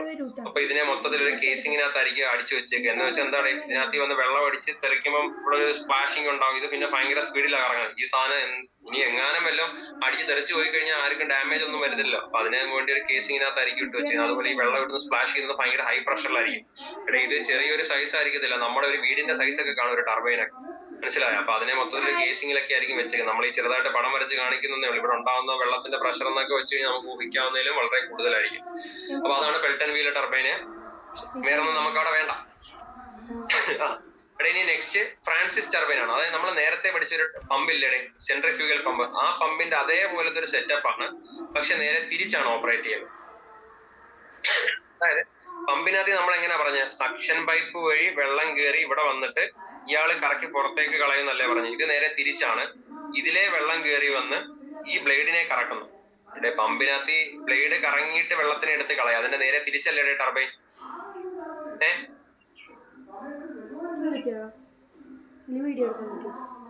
ആരെങ്കിലും ഒന്ന് റിപ്ലൈ പറയട്ടെ. അതെ സാർ. അവൻ അല്ലേ പമ്പിനകത്ത്. അപ്പൊ ഞാൻ ഇനി അങ്ങനെ ചോദിക്കുന്നില്ല, ചോദിക്കാൻ നിന്നാ വീണ്ടില്ല. അവിടെ പമ്പിനകത്ത് ഇവിടുന്ന് വെള്ളം പമ്പിനകത്ത് വെള്ളം ഇവിടുന്ന് കയറി വന്ന് ബ്ലേഡ് ഇവിടെ കറങ്ങിക്കൊണ്ടിരിക്കുകയാണ്. ഈ കറങ്ങുന്ന ബ്ലേഡ് വെള്ളത്തിനെ ഇങ്ങനെ എടുത്ത് അങ്ങോട്ടേക്ക് കളയും. ഇനി ടർബൈൻ നേരെ തിരിച്ച എന്താ, വെള്ളം ഇങ്ങനെ കയറി വന്നതാ ഇതിലെ ഇങ്ങോട്ടേക്കും ഇങ്ങോട്ടേക്ക് ഈ വഴി ഉണ്ടോ, ഇത് 1 2 3 4 ഈ 1 2 3 4 ഈ സാധനങ്ങളാണ് ബ്ലേഡ്. അപ്പൊ ഇതിലെ വെള്ളം ഇങ്ങോട്ടേക്ക് കയറി വന്ന് ഈ ബ്ലേഡിനകത്ത് ഇടിക്കുക. അപ്പൊ എന്താ, വെള്ളം ഇങ്ങോട്ടേക്ക് ഈ വഴിയെല്ലാം വെള്ളം കയറുമ്പോൾ എന്താ, ബ്ലേഡിനെ ഇങ്ങനെ വെള്ളം അങ്ങോട്ട് തെള്ളി കറങ്ങും. അപ്പം കറങ്ങിയിട്ട് വെള്ളം ഇതിലെ ഇറങ്ങി അങ്ങ് പോകും, നേരെ തിരിച്ച്. മനസ്സിലായോ? അതാണ് എന്ത് ടർബൈൻ എന്ന് പറയുന്നത്, ഫ്രാൻസിസ് ടർബൈൻ എന്ന് പറയുന്നത്. കത്തിയോടെ. അപ്പൊ ഇതിനകത്തുള്ള പ്രത്യേകത എന്ന് വെച്ച് കഴിഞ്ഞാൽ വെള്ളം കയറുന്ന ഈ വഴി ഉണ്ടല്ലോ, അതായത് ഇവിടാണ് ബ്ലേഡ് ഇരിക്കുന്നത്. ഈ വെള്ളം കയറി വരുന്ന വഴിയിൽ നമ്മൾ കുറെ വെയിൻസ് വെച്ചിട്ടുണ്ട്. അതായത് ആ വഴിയിൽ എന്താ, നമ്മൾ കുറെ ബ്ലേഡുകൾ വെച്ചിട്ടുണ്ട്. അപ്പൊ ആ ബ്ലേഡിന്റെ ഓപ്പണിങ്, അതായത് ഇവ തമ്മിലുള്ള ഗ്യാപ്പ് എനിക്ക് കൂട്ടുകയും കുറയ്ക്കുകയും ചെയ്യാൻ പറ്റും. അതിനെയാണ് ഗൈഡ് വെയിൻസ്. അതായത് ഗൈഡ് ചെയ്യാൻ പറ്റുന്ന, എനിക്ക് അഡ്ജസ്റ്റ് ചെയ്യാൻ പറ്റുന്ന കുറെ ബ്ലേഡുകളാണ് ഇവിടെ നിരത്തി വെച്ചേക്കുന്നത്. ഇവിടുന്ന് വെള്ളം ഇങ്ങോട്ട് കയറി വന്നതാ ഈ വഴികൾ വഴിയായിരിക്കും ഇതിനകത്തേക്ക് കയറി തെള്ളി ഇതിനെ കറക്കിയിട്ട് വെള്ളം ഇതിൽ ഇറങ്ങി അങ്ങ് പോകുന്നത്. അപ്പം ഈ വെള്ളം അകത്തേക്ക് കയറുന്ന ഈ വഴികളിലെല്ലാം ഞാൻ ഓരോ ബ്ലേഡുകൾ വെച്ചിട്ടുണ്ട്. അതിനെ ഗൈഡ് വെയിൻസ്, ബ്ലേഡിന് പറയുന്ന മറ്റൊരു പേരാണ് വെയിൻ എന്ന്, അല്ലെ ഗൈഡ് ബ്ലേഡ് എന്ന് പറയാം. അപ്പൊ ഈ ബ്ലേഡിന് ഇടയ്ക്കുള്ള ഗ്യാപ്പ് എനിക്ക് അഡ്ജസ്റ്റ് ചെയ്യാൻ പറ്റും. അപ്പൊ ഗ്യാപ്പ് അഡ്ജസ്റ്റ് ചെയ്ത് കഴിഞ്ഞാൽ ഗ്യാപ്പ് ഒത്തിരി കൂട്ടിക്കഴിഞ്ഞാൽ ഒത്തിരി വെള്ളം കയറി വരും, ഇയാളെ സ്പീഡിൽ കറങ്ങും. ഗ്യാപ്പ് കുറച്ച് കഴിഞ്ഞാൽ കുറച്ച് വെള്ളം കയറി വരും, ഇയാൾ കറങ്ങുന്ന സ്പീഡ് കുറവായിരിക്കും. അപ്പൊ അങ്ങനെ വെള്ളം ഇവിടുന്ന് പെൻസ്റ്റോക്ക് പൈപ്പ് വഴി വന്ന് ഈ ഗൈഡ് വെയിൻ, ഗൈഡ് ചെയ്ത് വിടുന്ന വഴി, ഗൈഡ് നിയന്ത്രിച്ച് വിടുന്ന വഴിയാണ് ഗൈഡ് വെയിൻസ്, അല്ലെങ്കിൽ ഗൈഡ് ബ്ലേഡ് എന്നോ ഗൈഡ് വെയിഡ് എന്നോ എന്തെങ്കിലുമൊക്കെ പറയുക. ബ്ലേഡിന് പറയുന്ന മറ്റൊരു പേരാണ് വെയിൻ. അപ്പം ഗൈഡ് ചെയ്ത് വിടുന്ന ഈ വഴിയുടെ ഇടയ്ക്കുള്ള ഗ്യാപ്പ് എനിക്ക് അഡ്ജസ്റ്റ് ചെയ്ത് കൂടുതൽ വെള്ളത്തിനെ കുറച്ച് വെള്ളത്തിനെ വിടാൻ പറ്റും. അതനുസരിച്ചായിരിക്കും ഇതിനകത്തേക്ക് വെള്ളം കയറി വിടുന്ന വെള്ളം പുഷ് ചെയ്ത് ഈ ബ്ലേഡിനെ ഇങ്ങനെ കറക്കിയിട്ട് വെള്ളം തിരിച്ചു വരികയാണ്. അപ്പൊ നോക്കട്ടെ, വെള്ളം കയറി വന്ന് വെള്ളം പെൻസ്റ്റോക്ക് പൈപ്പ് വഴി ഗൈഡ് വെയിൻസ് വഴി ഇതിനകത്തേക്ക് കയറുന്ന റേഡിയലി അല്ലേടെ, ഇതൊരു സർക്കിളാണ്, സർക്കിളിന്റെ റേഡിയസി കൂടെ അല്ലേടെ കയറുന്നത്, ഇങ്ങോട്ടേക്ക് അല്ലേടെ കയറുന്നത്. അപ്പൊ റേഡിയലി കയറിയത് ഇങ്ങനെ ഇറങ്ങി പോകുന്നത് റേഡിയലി നമ്മൾ വരച്ച് കഴിയുമ്പോൾ ഇങ്ങനെ കാണിക്കാൻ പറ്റും. റേഡിയലി തന്നെയാണ് വെള്ളം ഇറങ്ങിപ്പോകുന്നത്. എന്താണ് നമ്മൾ പറഞ്ഞു, റിയാക്ഷൻ ടർബൈൻ ആണ് ഇയാൾ. റേഡിയൽ ഫ്ലോ റിയാക്ഷൻ ടർബൈൻ ആണ് ആരെന്ന് പറയുന്നത്, ഫ്രാൻസിസ് ടർബൈൻ എന്ന് പറയുന്നത്. ഇനി നെക്സ്റ്റ് കെപ്ലാൻ ടർബൈൻ എടുക്കാം. സമയത്താണ് 12:15. കെപ്ലാൻ ടർബൈന്റെ ഈ ഫിഗർ എടുത്തു കഴിഞ്ഞാൽ നിങ്ങൾക്ക് ഒന്നും മനസ്സിലാവത്തില്ല. വേറെ എന്തെങ്കിലും ഫിഗർ ഉണ്ടോ? ഒരു മിനിറ്റ്.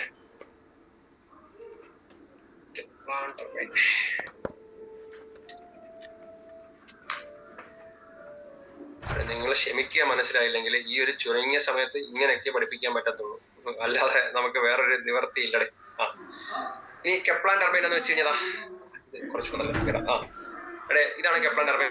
2 പെൻസ്റ്റോക്ക് പൈപ്പ് വഴി, അതായത് പെൻസ്റ്റോക്ക് പൈപ്പ് വഴി വരുന്ന വെള്ളത്തിനെ നമ്മൾ 2ആയിട്ട് തരം തിരിച്ചതായി ഇതിനെ ഇങ്ങോട്ടേക്ക് കയറി വരുന്നു ഇതിനകത്തിലടിക്കുക. അപ്പൊ ഇതിന്റെ ഒരു പ്രത്യേകത എന്ന് വെച്ച് കഴിഞ്ഞാൽ നോർമലി ഇതിന് ഒരു ബോസ് ഷേപ്പ് ആയിട്ടുള്ള ഇങ്ങനെ ആയിരിക്കും ഇരിക്കുക. ഇതിന്റെ എന്താ, ടർബൈന്റെ റൊട്ടേറ്റ് ചെയ്യുന്ന ഈ ബ്ലേഡ് സാധനങ്ങളും മൗണ്ട് ചെയ്ത് വെച്ച് കഴിഞ്ഞാൽ ഇത് മറ്റേ നമ്മുടെ കപ്പലിന്റെ അടിയിരിക്കുന്ന മറ്റേ ഇമ്പലർ കണ്ടില്ലേ, കപ്പല് മുന്നോട്ട് പോകുമ്പോൾ റൊട്ടേറ്റ് ചെയ്യുന്ന അതിന്റെ ഒരു ഷേപ്പിലുള്ള സാധനം. അപ്പൊ ഇതിനകത്ത് ഈ വെള്ളം കയറി വരുന്നത് ഇങ്ങനെ ഇതിനകത്തേക്ക്, അതായത് ടർബൈന്റെ ബ്ലേഡിനകത്തേക്ക് വെള്ളം വരുന്ന വെച്ചോണ്ടാണ് അതിനെ റേഡിയൽ ഫ്ലോ എന്നോ ആക്സിൽ ഫ്ലോ എന്നോ ഒക്കെ വിളിക്കുന്നത്. അപ്പൊ എന്താ, ഇതാണ് ടർബൈന്റെ ബ്ലേഡ്. അതിനകത്ത് കയറി വരുന്ന റേഡിയൽ ഡയറക്ഷനിലല്ലേ, ഇങ്ങനെയാണ് കയറി വരുന്നത്. അതുകൊണ്ടാണ് അയാളെ റേഡിയൽ ഫ്ലോ റിയാക്ഷൻ ടർബൈൻ എന്ന് വിളിക്കുന്നത്. പക്ഷെ ഇതെടുത്തു കഴിഞ്ഞാൽ ഇതല്ലേ ടർബൈന്റെ ബ്ലേഡ് എന്ന് പറയുന്നത്. ബ്ലേഡിനകത്തേക്ക് വെള്ളം വരുന്ന ആക്സിയൽ അല്ലേ, ഇത് ആക്സിയൽ ഡയറക്ഷൻ അല്ലേ, അതുകൊണ്ടാണ് ഇയാളെ ആക്സിയൽ ഫ്ലോ റിയാക്ഷൻ ടർബൈൻ എന്ന് വിളിക്കുന്നത്. ഓക്കെ, അപ്പൊ നമ്മൾ ഇത്രയും കാര്യങ്ങൾ അറിഞ്ഞിരുന്നാൽ മതി. എന്താണ്, അതായത് നമുക്ക് 3 തരം ടർബൈൻസ് ഉണ്ട്. അതിൽ പെൽട്ടൺ വീലിനെ നമ്മൾ വിളിക്കുന്നത് ഇമ്പൾസ് ടർബൈന്, വെള്ളം ഇടിച്ച് കറക്കുന്ന ഇമ്പൾസീവ് ഫോഴ്സ് കൊണ്ട് കറക്കുന്നതുകൊണ്ട് ഇമ്പൾസ് ടർബൈൻ എന്നും, മറ്റ് 2 ആൾക്കാരെ നമ്മൾ വെള്ളത്തിന്റെ റിയാക്ഷൻ ഫോഴ്സ് മൂലം കറക്കുന്നതുകൊണ്ട് അയാളെ റിയാക്ഷൻ ടർബൈൻ എന്നുമാണ് വിളിക്കുന്നത്. അതിൽ ഫ്രാൻസിസ് ടർബൈൻ എന്ന് പറയുന്ന ആളിനെ റേഡിയൽ ഫ്ലോ റിയാക്ഷൻ ടർബൈൻ എന്നും.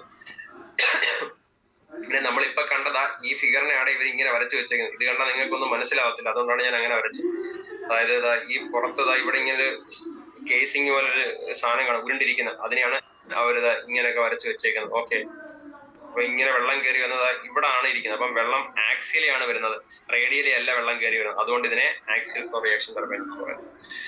അപ്പൊ ഓക്കെ, നമുക്ക് ഇത്രയും കാര്യങ്ങൾ മതി. ബാക്കി ഇനി ചോദ്യം ചെയ്യുമ്പോൾ അങ്ങ് പറഞ്ഞുതരാം. നമ്മൾ കൂടുതൽ പറയുന്ന ഒരു പരിപാടി നടക്കത്തില്ല. അപ്പം പമ്പ് വർക്ക് ചെയ്യുന്നതിന്റെ നേരെ തിരിച്ചായിരിക്കും ആര് വർക്ക് ചെയ്യുന്നത്, ടർബൈൻ വർക്ക് ചെയ്യുന്നത്.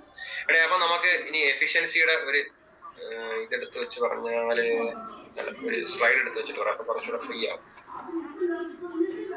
വെള്ളപ്രതലത്തിൽ പറയാം. അപ്പം നമ്മുടെ ഇനി പ്രോബ്ലം ചെയ്യാനുള്ള സാധനമാണ് പറയാൻ പോകുന്നത്.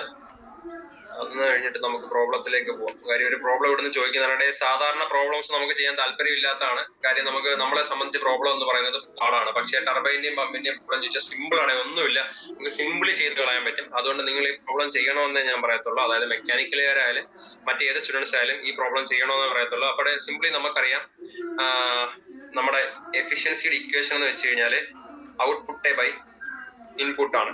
ഔട്ട്പുട്ട് ബൈ ഇൻപുട്ട് എന്ന് വെച്ചാൽ നമ്മൾ കുറച്ച് ഇൻപുട്ട് കൊടുത്തു അല്ലെ, ഈ കൊടുത്ത ഇൻപുട്ടിൽ എത്ര നമുക്ക് ഔട്ട്പുട്ട് കിട്ടി എന്നുള്ളതാണ് എന്ത് എഫിഷ്യൻസിയുടെ ജനറൽ ഇക്വേഷൻ എന്ന് പറയുന്നത്. അപ്പം അതേ സാധനം തന്നെയാണ് നമ്മൾ പമ്പിന്റെയും ടർബൈന്റെയും കേസ് എടുക്കുന്നത്. ഞാൻ ഒരെണ്ണത്തിൻ്റെത് പറയാം, എന്നിട്ട് നേരെ തിരിച്ച് നിങ്ങൾ അങ്ങ് ഇട്ട് കഴിഞ്ഞാൽ മറ്റേ ആളുടെ ഒരാൾ വർക്ക് ചെയ്യുന്നതിന്റെ നേരെ തിരിച്ചാണ് മറ്റേ ആൾ വർക്ക് ചെയ്യുന്നതെന്നല്ലേ പറയുന്നത്. അപ്പൊ എഫിഷ്യൻസിയുടെ ഇക്വേഷൻസും ആശാന്റെ നെഞ്ചത്തല്ലേ കള്ളിക്ക് കൊടുക്കാം, റൈറ്റിംഗ് ബാർ എടുത്ത് വെച്ചാൽ അത് തെറ്റുടക്കണം അവിടെ. അപ്പം എഫിഷ്യൻസിയുടെ ഇക്വേഷൻസ് ഔട്ട്പുട്ട് ബൈ ഇൻപുട്ട് ആണ്. അപ്പൊ നമ്മള് എഫിഷ്യൻസി ഓഫ് പമ്പ് ആണ് പറയുന്നത് നോക്കുക. എഫിഷ്യൻസി ഓഫ് പമ്പ് ആണ് പറയുന്നത്.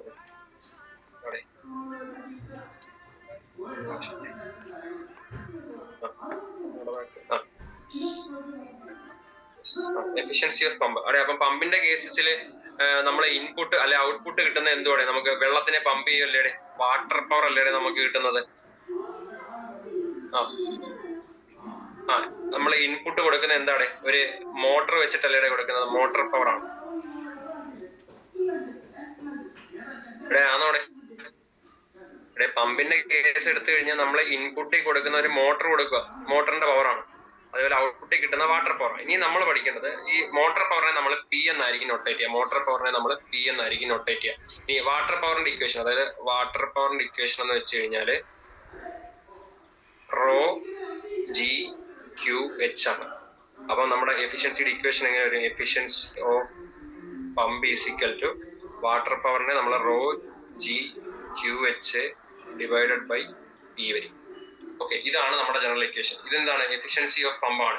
ഇനി എഫിഷ്യൻസി ഓഫ് ടർബൈൻ എടുത്തു കഴിഞ്ഞാൽ എന്താ ഇവിടെ, ഇത് തിരിച്ചു വരും. അതായത് എന്താ, നമ്മൾ ഇൻപുട്ട് കൊടുക്കുന്നത് എന്താണ്, അല്ല ഔട്ട്പുട്ടിൽ കിട്ടുന്നത് മോട്ടറിനെ കറക്കുക അല്ലെ, വെള്ളം വന്ന് വീണ് motor power divided by water power തിരിഞ്ഞു വരും. അപ്പൊ ഏതെങ്കിലും ഒന്നിന്റെ ഇക്വേഷൻ എന്ന് പറഞ്ഞ് പഠിച്ചു വെക്കുക, രണ്ടും കൂടെ പഠിച്ചു വെക്കല്. അപ്പൊ പിന്നെ നമുക്ക് കൺഫ്യൂഷൻ ആവും, ഏതാണ് ഇതിന്റെ ആണോ മോട്ടോർ പവർ വരുന്നത്, അതിന്റെ ആണോ ഇതാ വരുന്നത്. നിങ്ങൾ ദയവ് ചെയ്ത് വരയ്ക്കാതിരിക്കുക, ഞാൻ ആൾറെഡി വരയ്ക്കുന്നുണ്ട്, എല്ലാരും കൂടെ വരയ്ക്കണം. ഓക്കെ, അപ്പം പമ്പിന്റെ ഒന്നിന്റെ ഇക്വേഷൻ മാത്രം പഠിക്കുക, എന്നിട്ട് അത് തിരിച്ചിടണമെന്ന് പഠിച്ചാൽ മതി. അല്ല നമ്മൾ രണ്ടിന്റെയും കൂടി ഇക്വേഷൻ പഠിച്ചു വെച്ചാൽ നമുക്ക് പിന്നെ സംശയമാവും, ഇതിനകത്ത് എന്താ പമ്പിനകത്താണോ മോട്ടോർ വരിക മോളി വരിക, അതോ വാട്ടർ പവർ മോളി വരിക, ഇതിന്റെ അതിനകത്താണോ വരിക. അപ്പം പമ്പിന്റെ ഇക്വേഷൻ എടുക്കുക, പമ്പിന്റെ. അപ്പം നമ്മൾ മറന്നു പോയി കഴിഞ്ഞാൽ ഓർക്കാനുള്ള എളുപ്പവഴി എഫിഷ്യൻസിയുടെ general equation output by input ആണ്. അപ്പൊ പമ്പിന്റെ കേസ് എടുത്തു കഴിഞ്ഞാൽ നമുക്ക് ഔട്ട്പുട്ടിൽ കിട്ടുന്ന എന്താ, വാട്ടർ പവർ. പമ്പ് എന്താ, വെള്ളം പമ്പ് ചെയ്യാണ്, വാട്ടർ പവർ ആണ്. ഇൻപുട്ടിൽ നമ്മൾ കൊടുക്കുന്ന എന്താണ്, മോട്ടോർ ഉപയോഗിച്ച് പമ്പിനെ കറക്റ്റ് ആണ്, അപ്പൊ മോട്ടോർ പവർ ആണ്. ഇനി മോട്ടോർ പവറിനെ നമ്മൾ പി എന്നാണ് വിളിക്കുന്നത്. ഓക്കെ, ഇനി water power equation raw G Q H ആണ്. അതിൽ റോ എന്ന് വെച്ച് കഴിഞ്ഞാൽ എന്താ, വാട്ടർ പവർ ആണ്. അപ്പൊ വാട്ടറിന്റെ ഡെൻസിറ്റി എത്രയാണ്, റോ എത്രയാണ് കുഞ്ഞുങ്ങളെ? 1000. 1000 കിലോഗ്രാം പെർ മീറ്റർ. വേണ്ട, യൂണിറ്റ് ഒക്കെ വിട്ടേക്ക്. അപ്പൊ 1000 ആണ്. ജി എന്തുവാടെ ജി? ജിക്ക് ഒരു പേരുണ്ടല്ലോ.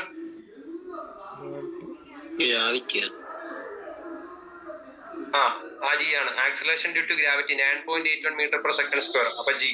ഇനി ക്യൂ എന്ന് വെച്ച് കഴിഞ്ഞാൽ ഡിസ്ചാർജ് ആണ്.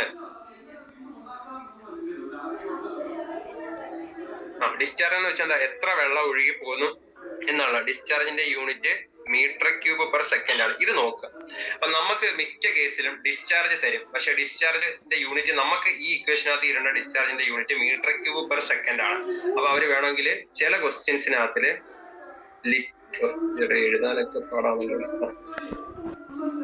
ലിറ്റേഴ്സ് പെർ സെക്കൻഡോ അല്ലെങ്കിൽ ലിറ്റേഴ്സ് പെർ മിനിറ്റോ ഒക്കെ തരും. എന്റെ കുഞ്ഞാടുകളെ, നിങ്ങൾ കൂടെ വന്ന് ഇതിനകത്ത് എഴുതി കുളമാക്കല്ലേ. ഞാൻ എഴുതുന്നുണ്ട്, നിങ്ങൾ എഴുതണ്ട. അപ്പം ആലോചിക്കുക, ഇത് ഓരോ ടേമും എന്തൊക്കെയാണെന്ന്. റോ ഡെൻസിറ്റി ഓഫ് വാട്ടർ ആണ് 1000. G acceleration due to gravity ആണ് 9.81. ഇതൊന്നും തരത്തില്ല. ഇതൊക്കെ അണ്ടർസ്റ്റുഡ് ആയിരിക്കണം. ഈ രണ്ട് വിലയൊന്നും അവർ തരത്തില്ല. റോഡയും ജിയുടെയും വില തരത്തില്ലേ. അപ്പൊ അതിനാണ് ഈ പറയുന്നത്. റോയുടെ വില 1000, ജിയുടെ വില 9.81. ഇനി ക്യൂ എന്ന് വെച്ച് കഴിഞ്ഞാൽ ഡിസ്ചാർജ്, അതായത് ഡിസ്ചാർജ് എന്ന് വെച്ചാൽ എത്രത്തോളം വെള്ളം ഒഴുകുന്നുള്ളതിനാണ് ക്യൂ. ഡിസ്ചാർജിന്റെ യൂണിറ്റ് നമ്മൾ SI unit metre cube per second, അതായത് ഒരു സെക്കൻഡിൽ എത്ര മീറ്റർ ക്യൂബ് വെള്ളം ഒഴുകുന്നു എന്നുള്ളതാണ്. ഇതാണ് നമ്മുടെ ഈ ഇക്വേഷനിലെ ഡിസ്ചാർജിന്റെ യൂണിറ്റ്. പക്ഷെ ചില ക്വസ്റ്റ്യൻസിനകത്തിൽ അവരെന്താ മീറ്റർ ക്യൂബ് പെർ സെക്കൻഡിൽ ഡിസ്ചാർജ് തരാതെ ലിറ്റേഴ്സ് പെർ മിനിറ്റിലോ അല്ലെങ്കിൽ ലിറ്റേഴ്സ് പെർ സെക്കൻഡിലോ തരാം. ഇനി ആ ലിറ്റേഴ്സ് പെർ മിനിറ്റിനെയോ ലിറ്റേഴ്സ് പെർ സെക്കൻഡിനെയോ എങ്ങനെ കൺവേർട്ട് ചെയ്യാമെന്നാണ് പറയുന്നത്. ഇനിയിപ്പം 1 ലിറ്റർ എന്ന് വെച്ച് കഴിഞ്ഞാൽ അവിടെ അറിയാലോ,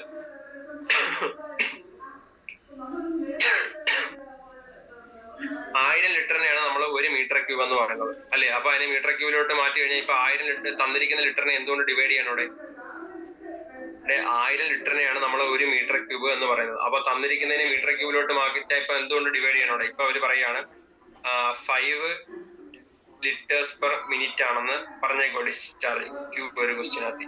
Q is equal to 5 liters per minute. അപ്പൊ ഇതിനെ നമ്മൾ എന്തിലേക്ക് മാറ്റണം? മീറ്റർ ക്യൂബ് പെർ സെക്കൻഡിലേക്ക് മാറ്റണം. അപ്പൊ എന്താ 5 ലിറ്റർ ആണ്. ആദ്യം 5നെ നമുക്ക് എന്തിലേക്ക് മാറ്റണം? മീറ്റർ ക്യൂബിലേക്ക് മാറ്റാനായിട്ട് 1000 കൊണ്ട് ഡിവൈഡ് ചെയ്തു. ഓക്കെ, ആയി. ഇനി എന്താ? ലിറ്റേഴ്സ് പെർ മിനിറ്റ് ആണ് തന്നേക്കുന്നത്. അപ്പം മിനിറ്റിനെ എന്തിലേക്ക് മാറ്റണം?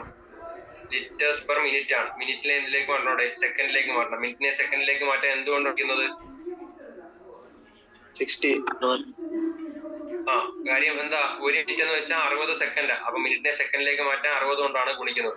അപ്പൊ 60 കൊണ്ട് ഗുണിക്കുകയാണ് ചെയ്യുന്നത്. ലിറ്റേഴ്സ് പെർ സെക്കൻഡ് ആണ്, അതായത് ലിറ്റേഴ്സ് പെർ മിനിറ്റ് ആണ്, അതിനെ ലിറ്റേഴ്സ് പെർ സെക്കൻഡിലേക്കാണ് മാറ്റുന്നത്.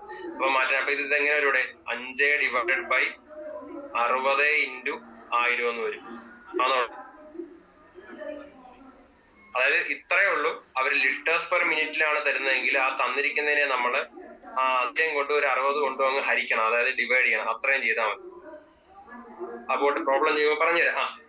ഇപ്പൊ പ്രോബ്ലം ചെയ്ത് പറയുമ്പോൾ ഒന്നുകൂടെ മനസ്സിലാവും. ഇപ്പൊ പറഞ്ഞു കഴിഞ്ഞാൽ അത് നമുക്ക് ഭയങ്കര വലിയ സാധനമാണ്, മനസ്സിലാവാത്ത രീതിക്ക് നമ്മുടെ മൈൻഡ് റീഡ് ആക്കത്തുള്ളൂ. അതിനെ വിട്ടേക്കുക. ഇത്ര ആലോചിക്കുക. റോയുടെ വില 1000 ആണ്, ജിയുടെ വില 9.1. ക്യൂ എന്ന് വെച്ച് കഴിഞ്ഞാൽ ഡിസ്ചാർജ് ആണ്. അത് നോർമലി അതിന്റെ unit metre cube per second ആണ്. വേറെ എന്തെങ്കിലും തന്നു കഴിഞ്ഞാൽ നമ്മൾ അതിനെ മീറ്റർ ക്യൂബ് പെർ സെക്കൻഡിലേക്ക് മാറ്റാം. ഇനി ഹെഡ് ഓഫ് ദ വാട്ടർ ഞാൻ പറഞ്ഞില്ലായിരുന്നു അവിടെ, അത് മീറ്ററിലായിരിക്കും. അപ്പൊ ഇത്രയും കാര്യങ്ങളാണ്. പി എന്ന് വെച്ച് കഴിഞ്ഞാൽ വാട്ടറിന്റെ പവർ എന്നായിരിക്കും. ഇനി എഫിഷ്യൻസി ഈസ് ഈക്വൽ ടു എന്താണ്? പമ്പിന്റെ efficiency is equal to water power by water power, അതായത് rho g Q H by P. Efficiency of pump is equal to, ഇതാണ് അതിന്റെ ഇക്വേഷൻ. ഓക്കെ, ഇനി നമുക്ക് കുറച്ച് ചോദ്യത്തിലേക്ക് പോവാം. ഒരു 5-10 മിനിറ്റും കൂടി നിങ്ങളൊന്ന് എക്സ്റ്റെൻഡ് ആയിക്കോണേ. ഞാൻ 12:45 വരെയാണ് ക്ലാസ് എൻഡ് ആവത്തുള്ളൂ. ഒരു 5 മിനിറ്റ് കൂടെ എന്തെങ്കിലുമൊക്കെ ചെയ്യാതെ പോയി കഴിഞ്ഞാൽ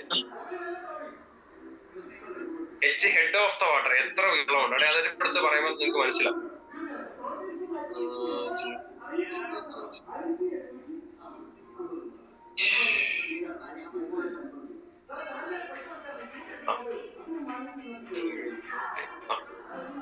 Pump has an efficiency of 80% and consumes 10 kilowatt of power. What is the output power? ഒരു ചോദ്യമാണ്.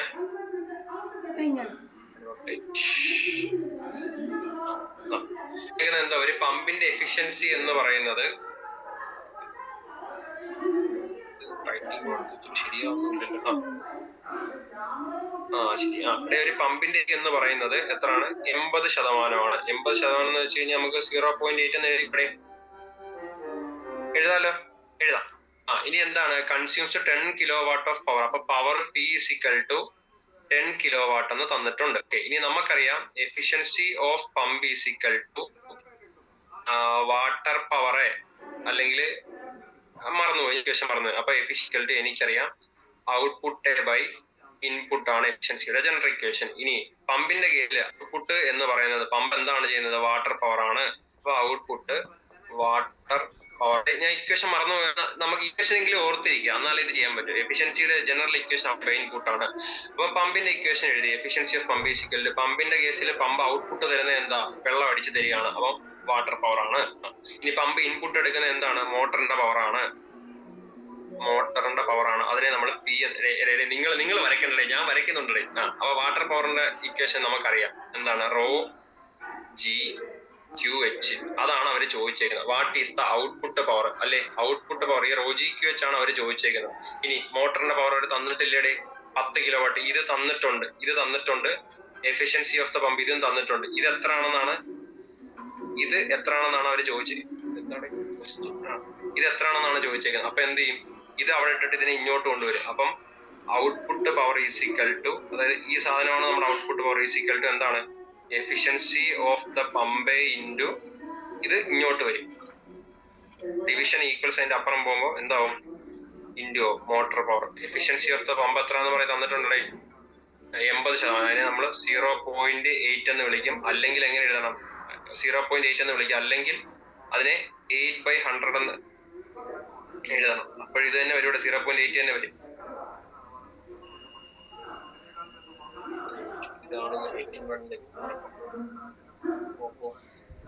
അതായത് 80%-നെ 0.8 വിളിക്കും. ഇൻറ്റു മറ്റേ എത്ര? 10 kW എന്ന് പറയുന്നുണ്ട്. അപ്പൊ ഇതിനെ കൊണ്ട് ഗുണിക്കാൻ നേരം 0.8-നെ 10 കൊണ്ട് ഗുണിക്കാൻ നേരത്തെ എത്ര വരും? ഇവിടെ 8 വരും. ഇതാണ് ഉത്തരം.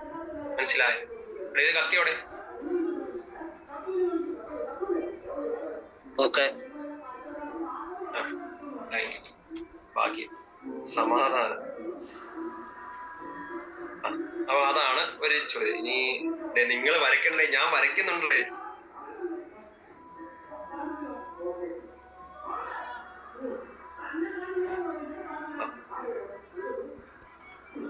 ഇത് വരയും കുറി എല്ലായിടത്തും കുളവാക്കും. അടുത്ത ക്ലാസ്സിലാവട്ടെ ഇതിന്റെയൊക്കെ സംഭവങ്ങൾ ഓഫ് ചെയ്ത് വെക്കാൻ. ഇനി അന്ന് അത് ശരിയാത്തോടെ. അടുത്തൊരു ചോദ്യം. സെൻട്രിഫ്യൂഗൽ പമ്പ്, വീണ്ടും പമ്പ് തന്നെയാണ്. നിങ്ങൾ വരക്കണ്ട, ഞാൻ വരച്ചോളാം. ഈ ഒരു ചോദ്യം കൂടി പറഞ്ഞ് നമുക്ക് നിർത്താം. എന്നിട്ട് ബാക്കി ചോദ്യങ്ങൾ ഞാൻ ഇട്ട് തരാം, നിങ്ങൾ നോക്ക്. ഇതുപോലെ തന്നെയാണ് എല്ലാ ചോദ്യങ്ങളും ചെയ്യുന്നത്. ഒരു 1-2 ചെയ്യാം. അതുപോലെ കുറച്ച് ചോദ്യങ്ങൾ ഇട്ടിട്ടുണ്ട്, നിങ്ങൾ ചെയ്ത് നോക്കുക. Centrifugal pump as a flow rate of flow rate Q തന്നിട്ടുണ്ട്. 1000 liters per minute ആണ്. 1000 liters per minute ക്യൂ തന്നിട്ടുണ്ട്. Head of the water H is equal to 20 meter തന്നിട്ടുണ്ട്. 20 meter. If the pump efficiency of the pump തന്നിട്ടുണ്ട്. എത്രയാണ്? 70%. 70%-നെ നമുക്ക് എങ്ങനെ എഴുതാൻ പറ്റും? 0.7 എന്ന് എഴുതാൻ പറ്റും. What is the power required? P ആണ് ചോദിച്ചേക്കുന്നത്, അല്ലെ? അപ്പൊ നമുക്കറിയാം എഫിഷ്യൻസിയുടെ equation is equal to output power by input power. കൊടുത്ത ഇൻപുട്ടിൽ എത്ര ഔട്ട്പുട്ട് കിട്ടി. അപ്പൊ ഇനി നമുക്ക് വേണ്ടത് പമ്പിന്റെ എഫിഷ്യൻസി ആണ്. അപ്പൊ efficiency of the pump is equal to output. ഈ പമ്പിന്റെ കേസിൽ കിട്ടുന്നത് എന്താണ്? വാട്ടർ പവർ ആണ്. വാട്ടർ പവർ ഡിവൈഡഡ് ബൈ എന്താണ്? മോട്ടോർ പവർ ആണ്. ഇനി വാട്ടർ പവറിന്റെ ഇക്വേഷൻ എന്താണ്? റോ ജി ക്യു എച്ച് ആണ്. ഡിവൈഡഡ് ബൈ മോട്ടോർ പവറിനെ പി എന്നാണ് വിളിക്കുന്നത്. അപ്പൊ അവർ ചോദിച്ചിരിക്കുന്നത് what is the power required? ഈ പി ആണ് അവര് കണ്ടുപിടിക്കാൻ ചോദിച്ചിരിക്കുന്നത്, അല്ലേടി? അപ്പൊ നമ്മുടെ ഇക്വേഷൻ എങ്ങനെ മാറും? Power P is equal to, ഇതിനെ ഇങ്ങോട്ടേക്ക് കൊണ്ടുവരും, ഇത് ഡിനോമിനേറ്ററിലേക്ക് പോകും. അപ്പൊ എന്ത് വരും? Water power divided by efficiency of the pump എന്ന് വരും, അല്ലേ?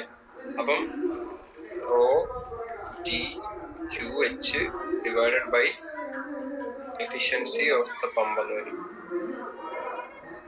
അതില് റോ നമുക്കറിയാം 1000, ജിയുടെ വില നമുക്കറിയാം 9.81, ക്യൂവിന്റെ വില തന്നിട്ടുണ്ട് എച്ചിന്റെ വിലയും തന്നിട്ടുണ്ട്, എഫിഷ്യൻസി ഓഫ് ദ പമ്പും തന്നിട്ടുണ്ട്. ഇത് ഈ പ്രശ്നം വരുന്നത് എന്താ, നമ്മൾ ഡയറക്റ്റ് ക്യൂവിന്റെ വില എല്ലാം തന്നിട്ടുണ്ട്, നമ്മൾ ഇക്വേഷൻ എഴുതും, ക്യൂവിന്റെ വില അതേപോലെ എടുത്തിട്ട് കൊടുക്കും, ഉത്തരം തെറ്റിക്കും.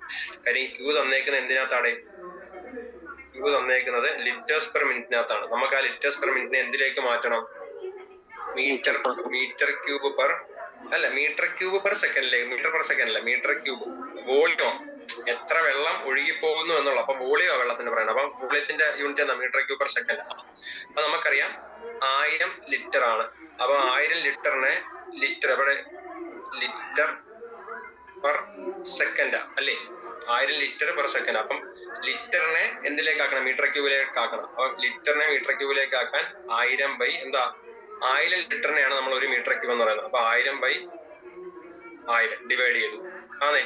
അപ്പം ഇത് എന്തിലേക്കായി? ലിറ്റേഴ്സ് പെർ സെക്കൻഡ് ഇപ്പം മീറ്റർ ക്യൂബിലേക്കായി. ഇനി ലിറ്റേഴ്സ് പെർ മിനിറ്റാ. സോറി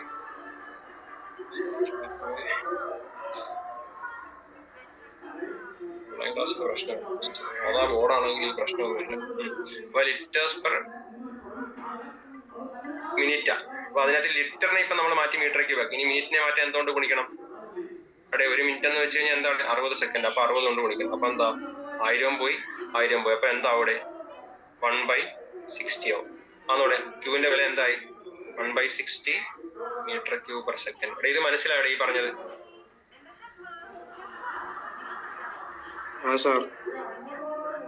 അപ്പൊ നമ്മുടെ ഇക്വേഷൻ എങ്ങനെയായിട്ട് മാറും? നമുക്ക് വേണ്ടത് പി ആണ്. ഇവിടെ എഴുതി വെച്ചിട്ടുണ്ട്, പി സിക്കൽ ടു എന്ന് പറഞ്ഞ് എഴുതി വെച്ചിട്ടുണ്ട്. അത് റോഡ് വില എത്ര? 1000. ജിയുടെ വില 9.81. ക്യൂവിന്റെ വില എന്തായി? 60 അല്ലേ? 1/60. എച്ചിന്റെ വില 20 തന്നിട്ടുണ്ട്. അത് ഹോൾ ഡിവൈഡഡ് ബൈ എഫിഷ്യൻസി എത്രയാണ്? 0.7. ഇതെന്ന് വെച്ചാൽ 0.7/1 എന്നാണ്. ഇനി നിങ്ങൾക്ക് മനസ്സിലാവാൻ വേണ്ടിയിട്ടാണ് ഫ്രാക്ഷനൊക്കെ ഇങ്ങനെ സിമ്പിൾ ആയിട്ട് പറയുന്നത്. അല്ല ഒറ്റയടിക്ക് തിരിച്ചിട്ട് കഴിയുമ്പോൾ ഇത് എങ്ങനെ തന്നെ വരും? ഇവിടെ ആ സാധനം ഡിനോമിനേറ്ററിൽ തന്നെ വരും. അതായത് 1000 ഇൻറ്റു 9.81 ഇൻറ്റു 20 ഡിവൈഡഡ് ബൈ 60 താഴെ തന്നെ വരും. ആ 0.7 60 ഇൻറ്റു 0.7 ഇങ്ങനെ തന്നെ വരും. ഇതിനെ തിരിച്ച് ക്രോസ് മൾട്ടിപ്ലൈ തിരിച്ചിട്ട് മൾട്ടിപ്ലൈ ചെയ്യാൻ നേരത്ത് 0.7 താഴെ തന്നെ വരും. അപ്പൊ ഇതിനകത്തിൽ ഈ ഒരു പൂജ്യവും വെട്ടിപ്പോയി. 2ഉം 3ഉം കൂടെ വെട്ടാൻ നേരത്ത് 2 ഒരു വട്ടം, ഇവിടെ 3 വരും. ഇതിനെ എന്താ 9.81 1000 കൊണ്ട് കുടിക്കാൻ നേരത്തെ എത്ര വരും? 980 വരും. കാൽക്കുലേറ്റർ ഒന്നും ഉപയോഗിക്കാൻ പറ്റത്തില്ലല്ലോ. 980 ഡിവൈഡ് ബൈ 0.7നെ 3 കൊണ്ട് ഗുണിക്കുക. 7നെ 3 വട്ടം ഗുണിച്ചാൽ എന്താ? 21 വരിക. ഒരു ഡെസിമൽ മാറ്റി കൊടുക്കാൻ നേരത്ത് 2.1 വരും. അപ്പൊ ഇതിനെ ഗുണിക്കാൻ നേരത്ത് 980 ഡിവൈഡ് ബൈ 2.1 ചെയ്ത് നോക്കുക.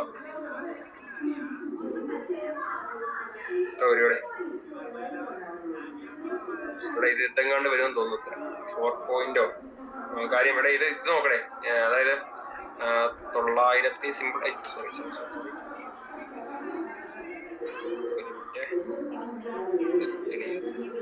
980 ഡിവൈഡ് ബൈ 2.1. ഇവിടെ ആദ്യം ഈ 9-നകത്തില് 2 എത്ര വട്ടം വരും? ഇവിടെ 4 വട്ടം അല്ലേ? 8 അപ്പൊ 4 പോയിന്റ് വല്ല ഉത്തരം ഉണ്ടോ നോക്കാം. ഇതാണ് അതിന്റെ ഉത്തരം, 4.67 കിലോവാട്ട്. ഓക്കെ, ഇങ്ങനെയാണ് പ്രോബ്ലംസ് ചെയ്യുക. മനസ്സിലായി എന്ന് പ്രതീക്ഷിക്കുന്നു. ഓക്കെ, മനസ്സിലായോടെ? മനസ്സിലായി. ഇവിടെ ഇത്രയേ ഉള്ളൂ, സിമ്പിൾ ആണ്. അതുപോലെ തന്നെ ജസ്റ്റ് അടുത്ത പ്രോബ്ലം ജസ്റ്റ് പറഞ്ഞിട്ട് പോവാം. Centrifugal pump as a flow rate Q തന്നിട്ടുണ്ട്, ലിറ്റേഴ്സ് പെർ മിനിറ്റ് ആണ് മാറ്റണം, എച്ച് തന്നിട്ടുണ്ട്. ഇങ്ങനെ തന്നെയാണ് പ്രോബ്ലംസ്. ഇനി ടർബൈൻ്റെ എടുത്താലും കുറച്ച് താഴെ ടർബൈൻ വരട്ടെ. Pump turbine turbine has a efficiency of 90% and produces 500 kilowatt of power. P ആണ് തന്നേക്കുന്നത്. What is the input power? അതുപോലെ തന്നെ ആ ഇക്വേഷനെ തിരിച്ചെഴുതുന്നു. അങ്ങനെ ചെയ്യുന്നു. നിങ്ങൾ ചെയ്ത് നോക്കുക, അല്ലെങ്കിൽ എന്നോട് ചോദിക്കുക, ഉത്തരം ഞാൻ തരാം. ഇനി നമുക്ക് അതിനകത്തിലെ കുറച്ച് MCQs ചെയ്ത് സമയമുണ്ടോടെ? ഇത് ചെയ്യണോ അതോ തന്നാ മതിയോ?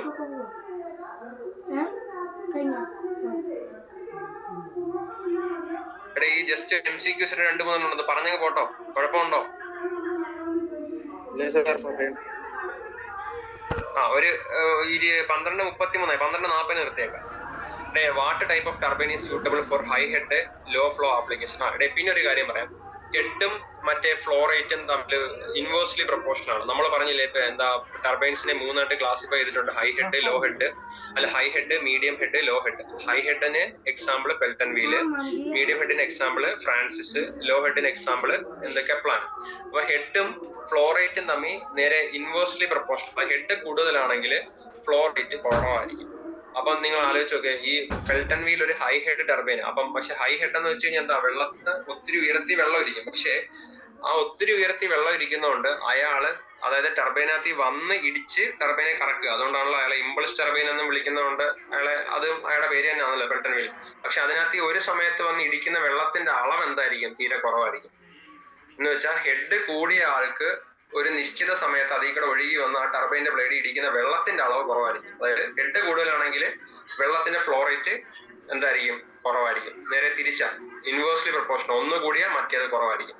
അപ്പൊ അങ്ങനെ വേണമെങ്കിൽ തിരിച്ചു ചോദിക്കാം. അതായത് ഇപ്പൊ ഇവിടുത്തെ ചോദ്യത്തിന് ഇതാണ്, what type of turbine is suitable for high head? High head എന്ന് കേൾക്കുമ്പോൾ തന്നെ ഏതാണ് ഉത്തരം? പെൽട്ടൺ വീൽ ആണ്. ഇനി അവർ വേണമെങ്കിൽ ഈ ചോദ്യം ഇങ്ങനെ ചോദിക്കാം, what type of turbine is suitable four എന്താണ് ഹൈ ഫ്ലോ ആപ്ലിക്കേഷൻ എന്ന് ചോദിക്കാം. അപ്പൊ ഹൈ ഫ്ലോ പറഞ്ഞു കഴിഞ്ഞാൽ അതിന് ഉത്തരം വരുന്നത് കെപ്ലാനാണ്. കാര്യം കെപ്ലാന്റെ ഹെഡ് എന്തായിരിക്കും? തീരെ കുറവ്, ഏറ്റവും ഹെഡ് കുറഞ്ഞത്, അതായത് ലോ ഹെഡ് ടർബൈൻ ആണ് കെപ്ലാൻ. പക്ഷെ അവിടെ ഫ്ലോ റേറ്റ് എന്തായിരിക്കും? കൂടുതലായിരിക്കും. അത് പറഞ്ഞത് മനസ്സിലായോ നിങ്ങൾക്ക്? അപ്പൊ ഇത്രേ ഉള്ളൂ. ഹെഡ് കൂടുതലാണെങ്കിൽ ഫ്ലോ റേറ്റ് എന്ന് വെച്ചാൽ വെള്ളം ഒഴുകി വരുന്ന അളവിനെയാണ് ഫ്ലോ റേറ്റ് എന്ന് പറയുന്നത്. അത് കുറവായിരിക്കും. ഹെഡ് കൂടിയ ഫ്ലോ റേറ്റ് കുറയും, ഫ്ലോ റേറ്റ് കൂടിയ ഹെഡ് കുറയും. അപ്പൊ ഇയാളുടെ ഫ്ലോ റേറ്റ് കൂടുതലായിരിക്കും. അതുകൊണ്ടാണ് ഇയാളെ ലോ ഹെഡ് ടർബൈൻ ആയിട്ട് വരുന്നത്. ഇനി what type of pump is suitable for high pressure application? High പ്രഷറിൽ വെള്ളത്തിനെ പമ്പ് ചെയ്യണമെങ്കിൽ ഇയാൾ ആരായിരിക്കും? Reciprocating pump. കാര്യം എന്താ, ഒരു സമയത്ത് അവിടുന്ന് ഇടത്തുനിന്ന് വലത്തേക്ക് മൂവ് ചെയ്യാൻ നേരത്ത് ഇയാള് ഇവിടുന്ന് ഇങ്ങോട്ടേക്ക് മൂവ് ചെയ്യാൻ നേരത്ത് ഇതിനകത്ത് മൊത്തം വെള്ളം കയറുന്ന തിരിച്ചങ്ങോട്ട് വെള്ളത്തിനെ തെള്ളിക്കൊണ്ട് പോകും. അപ്പൊ ഭയങ്കര പ്രഷറിലായിരിക്കും വെള്ളത്തിനെ തെള്ളിക്കൊണ്ട് പോകുന്നത്. അതുകൊണ്ടാണ് ഈ വാൽവ് തുറന്നു വെച്ചുകൊണ്ട് ഇയാളെ ഓപ്പറേറ്റ് ചെയ്യണമെന്ന് പറഞ്ഞത്. അപ്പം ഹൈ പ്രഷർ ആപ്ലിക്കേഷൻസ് ഉപയോഗിക്കുന്ന പമ്പ് ഏതാണ്? റെസിപ്രോക്കേറ്റിംഗ് പമ്പാണ്. ഇനി what is the function of turbine to convert kinetic energy to mechanical energy, to convert mechanical energy to kinetic energy, to increase? ഇത് രണ്ടും അല്ല. ഇനി to convert kinetic energy to mechanical energy. Kinetic energy എന്ന് വെച്ചാൽ എന്താ? ഒഴുകി വരുന്ന ആൾക്ക് അല്ലെങ്കിൽ മൂവ്മെന്റിലുള്ള ആൾക്കുള്ള എനർജിയാണ് കൈനറ്റിക് എനർജി. ഒഴുകി വരുന്ന വെള്ളത്തിനുള്ള എനർജി ഏതാണ്? കൈനറ്റിക് എനർജിയാണ്. ആ വെള്ളത്തിന്റെ കൈനറ്റിക് എനർജി എന്ത് എനർജി ആക്കിയിട്ടാ? ടർബൈനിൽ വന്ന് ഇടിച്ച് ടർബൈൻ കറങ്ങും, മെക്കാനിക്കൽ എനർജി. ഇതാണ് അതിനകത്ത്. ഇനി what type of turbine is suitable for low head high flow application? ഏതാണ്? ഹെഡ് ഏറ്റവും കുറവ് ലോ ഹെഡ് ടർബൈൻ ആരാണ്? Kaplan turbine. അപ്പൊ ഹെഡ് ആൾറെഡി ലോ ആകുമ്പോൾ ഫ്ലോ എന്തായിരിക്കും? അവിടെ കൂടുതലായിരിക്കും. അത് ഉത്തരം കെപ്ലാൻ ടർബൈൻ. ഇനി which pump is suitable for handling viscous fluid? Viscous fluid എന്ന് വെച്ച് കഴിഞ്ഞാൽ എന്താണ്? കട്ടി കൂടിയ തിക്കായിട്ടിരിക്കുന്ന കൊഴുകൊഴാന്നിരിക്കുന്ന ഭയങ്കര കൊഴുത്തിരിക്കുന്ന ഫ്ലൂയിഡിന് പറയുന്ന പേരാണ് വിസ്കസ് ഫ്ലൂയിഡ്. അതായത് ഇപ്പൊ നമ്മുടെ തേൻ എടുക്കുക, അല്ലെങ്കിൽ നമ്മുടെ തൈര് എടുക്കുക, അല്ലെങ്കിൽ ചെളി, വെള്ളമല്ല ചെളിയൊക്കെ ഭയങ്കര വിസ്കോസിറ്റി കൂടുതൽ, അതായത് ഒഴുകാൻ കഴിയാത്ത ആൾക്കാരെയാണ് വിസ്കസ് ഫ്ലൂയിഡ് എന്ന് പറയുന്നത്. അപ്പം സെൻട്രിഫ്യൂഗൽ പമ്പ്, അതായത് നമ്മുടെ ഈ പമ്പ് എടുക്കുക, ഇതെടുത്തു കഴിഞ്ഞാൽ ഇയാൾ എന്താ ഇവിടുന്ന് കയറി വരുന്ന ആളെ ഈ ബ്ലേഡ് കറക്കി എടുത്ത് കളയുക. അപ്പൊ ഈ ബ്ലേഡിന് ഇത്തിരി കട്ടി കൂടിയ ആളെ കയറി വന്നു കഴിഞ്ഞാൽ കറക്കി എടുത്ത് കളയാൻ പറ്റുമോ? പറ്റത്തില്ല. പക്ഷെ ഇയാൾ എന്തോ ചെയ്യുന്നത്? വലിച്ചെടുക്കുക ചെയ്യുന്നത്. ഇയാൾക്ക് ബ്ലേഡ് ഒന്നുമില്ല. അപ്പൊ എത്ര കട്ടി കൂടിയ ആളായാലും ഇയാളുടെ വലിവ് കൂടുതലായതുകൊണ്ട് ഇയാൾക്ക് വലിച്ചെടുത്തുകൂടെ? അപ്പൊ ഏത് പമ്പായിരിക്കും? കട്ടി കൂടിയ കൊഴുത്തിരിക്കുന്ന ഫ്ലൂയിഡ്സിന് വേണ്ടിയിട്ട് യൂസ് ചെയ്യുന്നത് റെസിപ്രോക്കേറ്റിംഗ് പമ്പായിരിക്കും. ഇയാൾക്ക് പറ്റത്തില്ല. കാര്യം ബ്ലേഡിനിടയ്ക്ക് കട്ടി കൂടി കൊഴുത്ത സാധനം എല്ലാം ബ്ലേഡിനിടയ്ക്ക് കയറി ജാം ആയി കഴിഞ്ഞാൽ പമ്പ് വർക്ക് ചെയ്യത്തില്ല. ഇനി what is the primary function of ടർബൈനിന്റെ ഡ്രാഫ്റ്റ് ട്യൂബ്? അത് ഞാൻ പറഞ്ഞില്ലായിരുന്നു. അപ്പൊ അത് നെക്സ്റ്റ് ക്ലാസ്സിൽ പറയാം. ഉത്തരം ടു ഇംപ്രൂവ് എഫിഷ്യൻസി ആണ്. അത് ഞാൻ വിട്ടുപോയി, സോറി. അപ്പം ഞാൻ പറഞ്ഞില്ല, നെക്സ്റ്റ് ക്ലാസ്സിൽ പറയാം. To improve efficiency. ഇനി water type of pump is commonly used for water supply system? പൊതുവായിട്ട് എല്ലായിടത്തും 85% ഉപയോഗിക്കുന്നത് എന്ത് പമ്പാന്ന് പറഞ്ഞായിരുന്നു? സെൻട്രിഫ്യൂഗൽ പമ്പാന്ന് പറഞ്ഞായിരുന്നു. Which turbine is suitable for medium head application? Pelton wheel എന്താ? ഹൈ ഹെഡ് ആപ്ലിക്കേഷൻസിനാണ്. കെപ്ലാൻ ലോ ഹെഡ് ആണ്. അപ്പൊ ആരാണ് മീഡിയം ഹെഡ്? ഫ്രാൻസിസ് ആണ്. Water type of turbine is used in hydroelectric power plants? Hydroelectric power പ്ലാന്റ്സിൽ എന്താ ഞാൻ പറഞ്ഞ നമ്മുടെ പല പവർ ജനറേറ്റിംഗ് സ്റ്റേഷൻ ഉണ്ട്. അവിടെ ഉള്ള ഡാമിന്റെ സൈസ് അനുസരിച്ച് ഇടുക്കി അണക്കെട്ട് പോലുള്ള വലിയ അണക്കെട്ടാണെങ്കിൽ അവിടെ പെൽട്ടൺ ആയിരിക്കും. കുറച്ച് സൈസ് കുറഞ്ഞാണെങ്കിൽ ഫ്രാൻസിസ് ആയിരിക്കും. നമ്മുടെ ശബരിമല പോലുള്ള പദ്ധതിയിലാണെങ്കിൽ അവിടെ കെപ്ലാൻ ആയിരിക്കും. അപ്പൊ എന്താ ഇവരെ ഹൈഡ്രോ ഇലക്ട്രിക് പവർ പ്ലാന്റ് ഉപയോഗിക്കുന്ന ആരൊക്കെയാണെന്ന് ചോദിച്ചേക്കാം. 3 പേരെ ഉപയോഗിക്കത്തില്ലേ? ഡാമിന്റെ അല്ലെങ്കിൽ ആ ജലവൈദ്യുത പദ്ധതിയുടെ സൈസ് അനുസരിച്ചുകൊണ്ട് ആരാണോ അവിടെ സ്യൂട്ട് ആവുന്ന അതിൽ ആരേലും ആയിരിക്കും. എന്താ all of the which pump suitable for high flow applications. High flow ആപ്ലിക്കേഷൻസിന് ഉപയോഗിക്കുന്ന സെൻട്രിഫ്യൂഗൽ പമ്പാണ്. റെസിപ്രോക്കേറ്റിംഗ് പമ്പ് എന്താ ഹൈ പ്രഷർ ആപ്ലിക്കേഷൻസിന്, ഹൈ ഫ്ലോ ആപ്ലിക്കേഷൻസിന് ആരെയാണ് ഉപയോഗിക്കുന്നത്? സെൻട്രിഫ്യൂഗൽ പമ്പിനെ തന്നെയാണ്. ഈ what is the purpose of a ടർബൈന്റെ ഗവർണർ? വണ്ടിക്കകത്ത് മറ്റേ ഗവർണർ വെക്കുന്ന എന്തിനാണ്? വണ്ടിയുടെ സ്പീഡ് റെഗുലേറ്റ് ചെയ്യാനാണ്. സ്കൂൾ ബസ്സിനകത്തും കോളേജ് ബസ്സിനകത്തും ഒക്കെ ഇപ്പൊ ഗവർണർ വെച്ച വേഗപ്പൂട്ടെന്നൊക്കെ പറയത്തില്ലേ? മറ്റേ KSRTC-ക്കകത്തും വണ്ടിക്കകത്തും ഒക്കെ വെച്ചേക്കുന്നത് ഗവർണർ ചെയ്യാൻ, നിയന്ത്രിക്കാൻ വേണ്ടിയിട്ടാണ്. അപ്പൊ എന്തിനായിരിക്കും? ടർബൈന്റെ സ്പീഡിനെ റെഗുലേറ്റ് ചെയ്യാൻ വേണ്ടിയിട്ട്, to regulate speed of the turbine. What type of pump is commonly used for irrigation system? ഏതാണ്? സെൻട്രിഫ്യൂഗൽ പമ്പ് ആയിരിക്കും. ഹൈ പ്രഷർ ആപ്ലിക്കേഷൻസിന് വേണ്ടി മാത്രമേ ഇയാളെ ഉപയോഗിക്കത്തുള്ളൂ റെസിപ്രോക്കേറ്റിംഗിന്. ബാക്കിയുള്ള ഒട്ടുമിക്കടത്തെല്ലാം സെൻട്രിഫ്യൂഗൽ തന്നെയാണ് ഉപയോഗിക്കുന്നത്. What type of pump is commonly used? Okay, ഇത്രയേ ഉള്ളൂ. ഇനി പ്രോബ്ലം ആണ്, നിങ്ങൾ ചെയ്ത് നോക്കുക. ഞാൻ ആ പറഞ്ഞ ഇക്വേഷൻസ് തന്നെയാണ് ഇതിനകത്ത് ഉപയോഗിക്കുന്നത്. അതുപോലെ ഇത് ഞാൻ ഈ PPT ഇട്ട് തരാം. കഴിഞ്ഞ ക്ലാസ്സിലെ ഒക്കെ ഉത്തരം ഞാൻ ഇത് മാർക്ക് ചെയ്ത് വെച്ചിട്ടുണ്ട്. അതുപോലെ നോക്കട്ടെ, ഇപ്പൊ ഇന്നലത്തെ കൂടെ ഉത്തരം ഞാൻ ഇതിനകത്ത് മാർക്ക് ചെയ്ത് തരാം. ഓക്കെ, ഒരു 10-15 മിനിറ്റിനകത്ത് ഞാൻ ഇട്ടുതരാം. നിങ്ങൾ നോക്കുക. അപ്പൊ എന്തെങ്കിലും സംശയം ഉണ്ടെങ്കിൽ ചോദിക്കുക. ഓക്കെ, അതുപോലെ ഇനി ഒരു ക്ലാസ്സും കൂടെ വേണ്ടി വരും. അതുപോലെ ഡ്രാഫ്റ്റ് ട്യൂബ് ഞാൻ വിട്ടുപോയതാണ്, സോറി. അപ്പൊ അത് നെക്സ്റ്റ് ക്ലാസ്സിൽ എടുക്കുക. ഇനി അതിനുശേഷം ഒരു മിനിറ്റ് ഒരു കാര്യം കൂടി പറഞ്ഞു നിർത്തിയേക്കാം. അപ്പൊ നമ്മൾ ഇതിനകത്തില്ല ഇവിടം വരെ നിർത്തിയിട്ടുണ്ട്. ഇവിടം വരെ നിർത്തിയതിനകത്തില് ഇനി നമുക്ക് ഡ്രാഫ്റ്റ് ട്യൂബിന്റെ ഒരു ചോദ്യം ഉണ്ട്. അത് ചിലപ്പോ ചോദിച്ചേക്കാം, ഇതിനകത്ത് പറയുന്നില്ല, എന്നാലും നമുക്കങ്ങ് പറഞ്ഞേക്കാം. ഇനി എങ്ങനെ ചോദ്യം കിട്ടിയാൽ നമുക്ക് ആയിക്കോട്ടെ, ഒരു മാർക്ക് കിട്ടുമല്ലോ. ഇനി നെക്സ്റ്റ് ബെൽറ്റും ചെയിനും ഗിയറും കൂടെ ആണ്. സിംഗിൾ പ്ലേറ്റ് ക്ലച്ച് ഒന്നുമില്ല, ഒറ്റ ക്ലാസ് ഒന്നും. അപ്പൊ ഇതും കൂടെ ആകുമ്പോൾ ഈ ഒരു മൊഡ്യൂൾ അങ്ങ് തീരും. അപ്പം ഈ ആഴ്ച തന്നെ പറ്റുമെങ്കിൽ ഒരു ക്ലാസ് വെച്ച് അങ്ങ് തീർക്കാം. ഓക്കെ, അപ്പൊ നിങ്ങൾക്ക് എല്ലാവർക്കും മനസ്സിലായി കാണുമെന്ന് പ്രതീക്ഷിക്കുന്നു. അപ്പൊ താങ്ക് യു ഇത്ര നേരം കൂടി ഇരുന്നതിന്.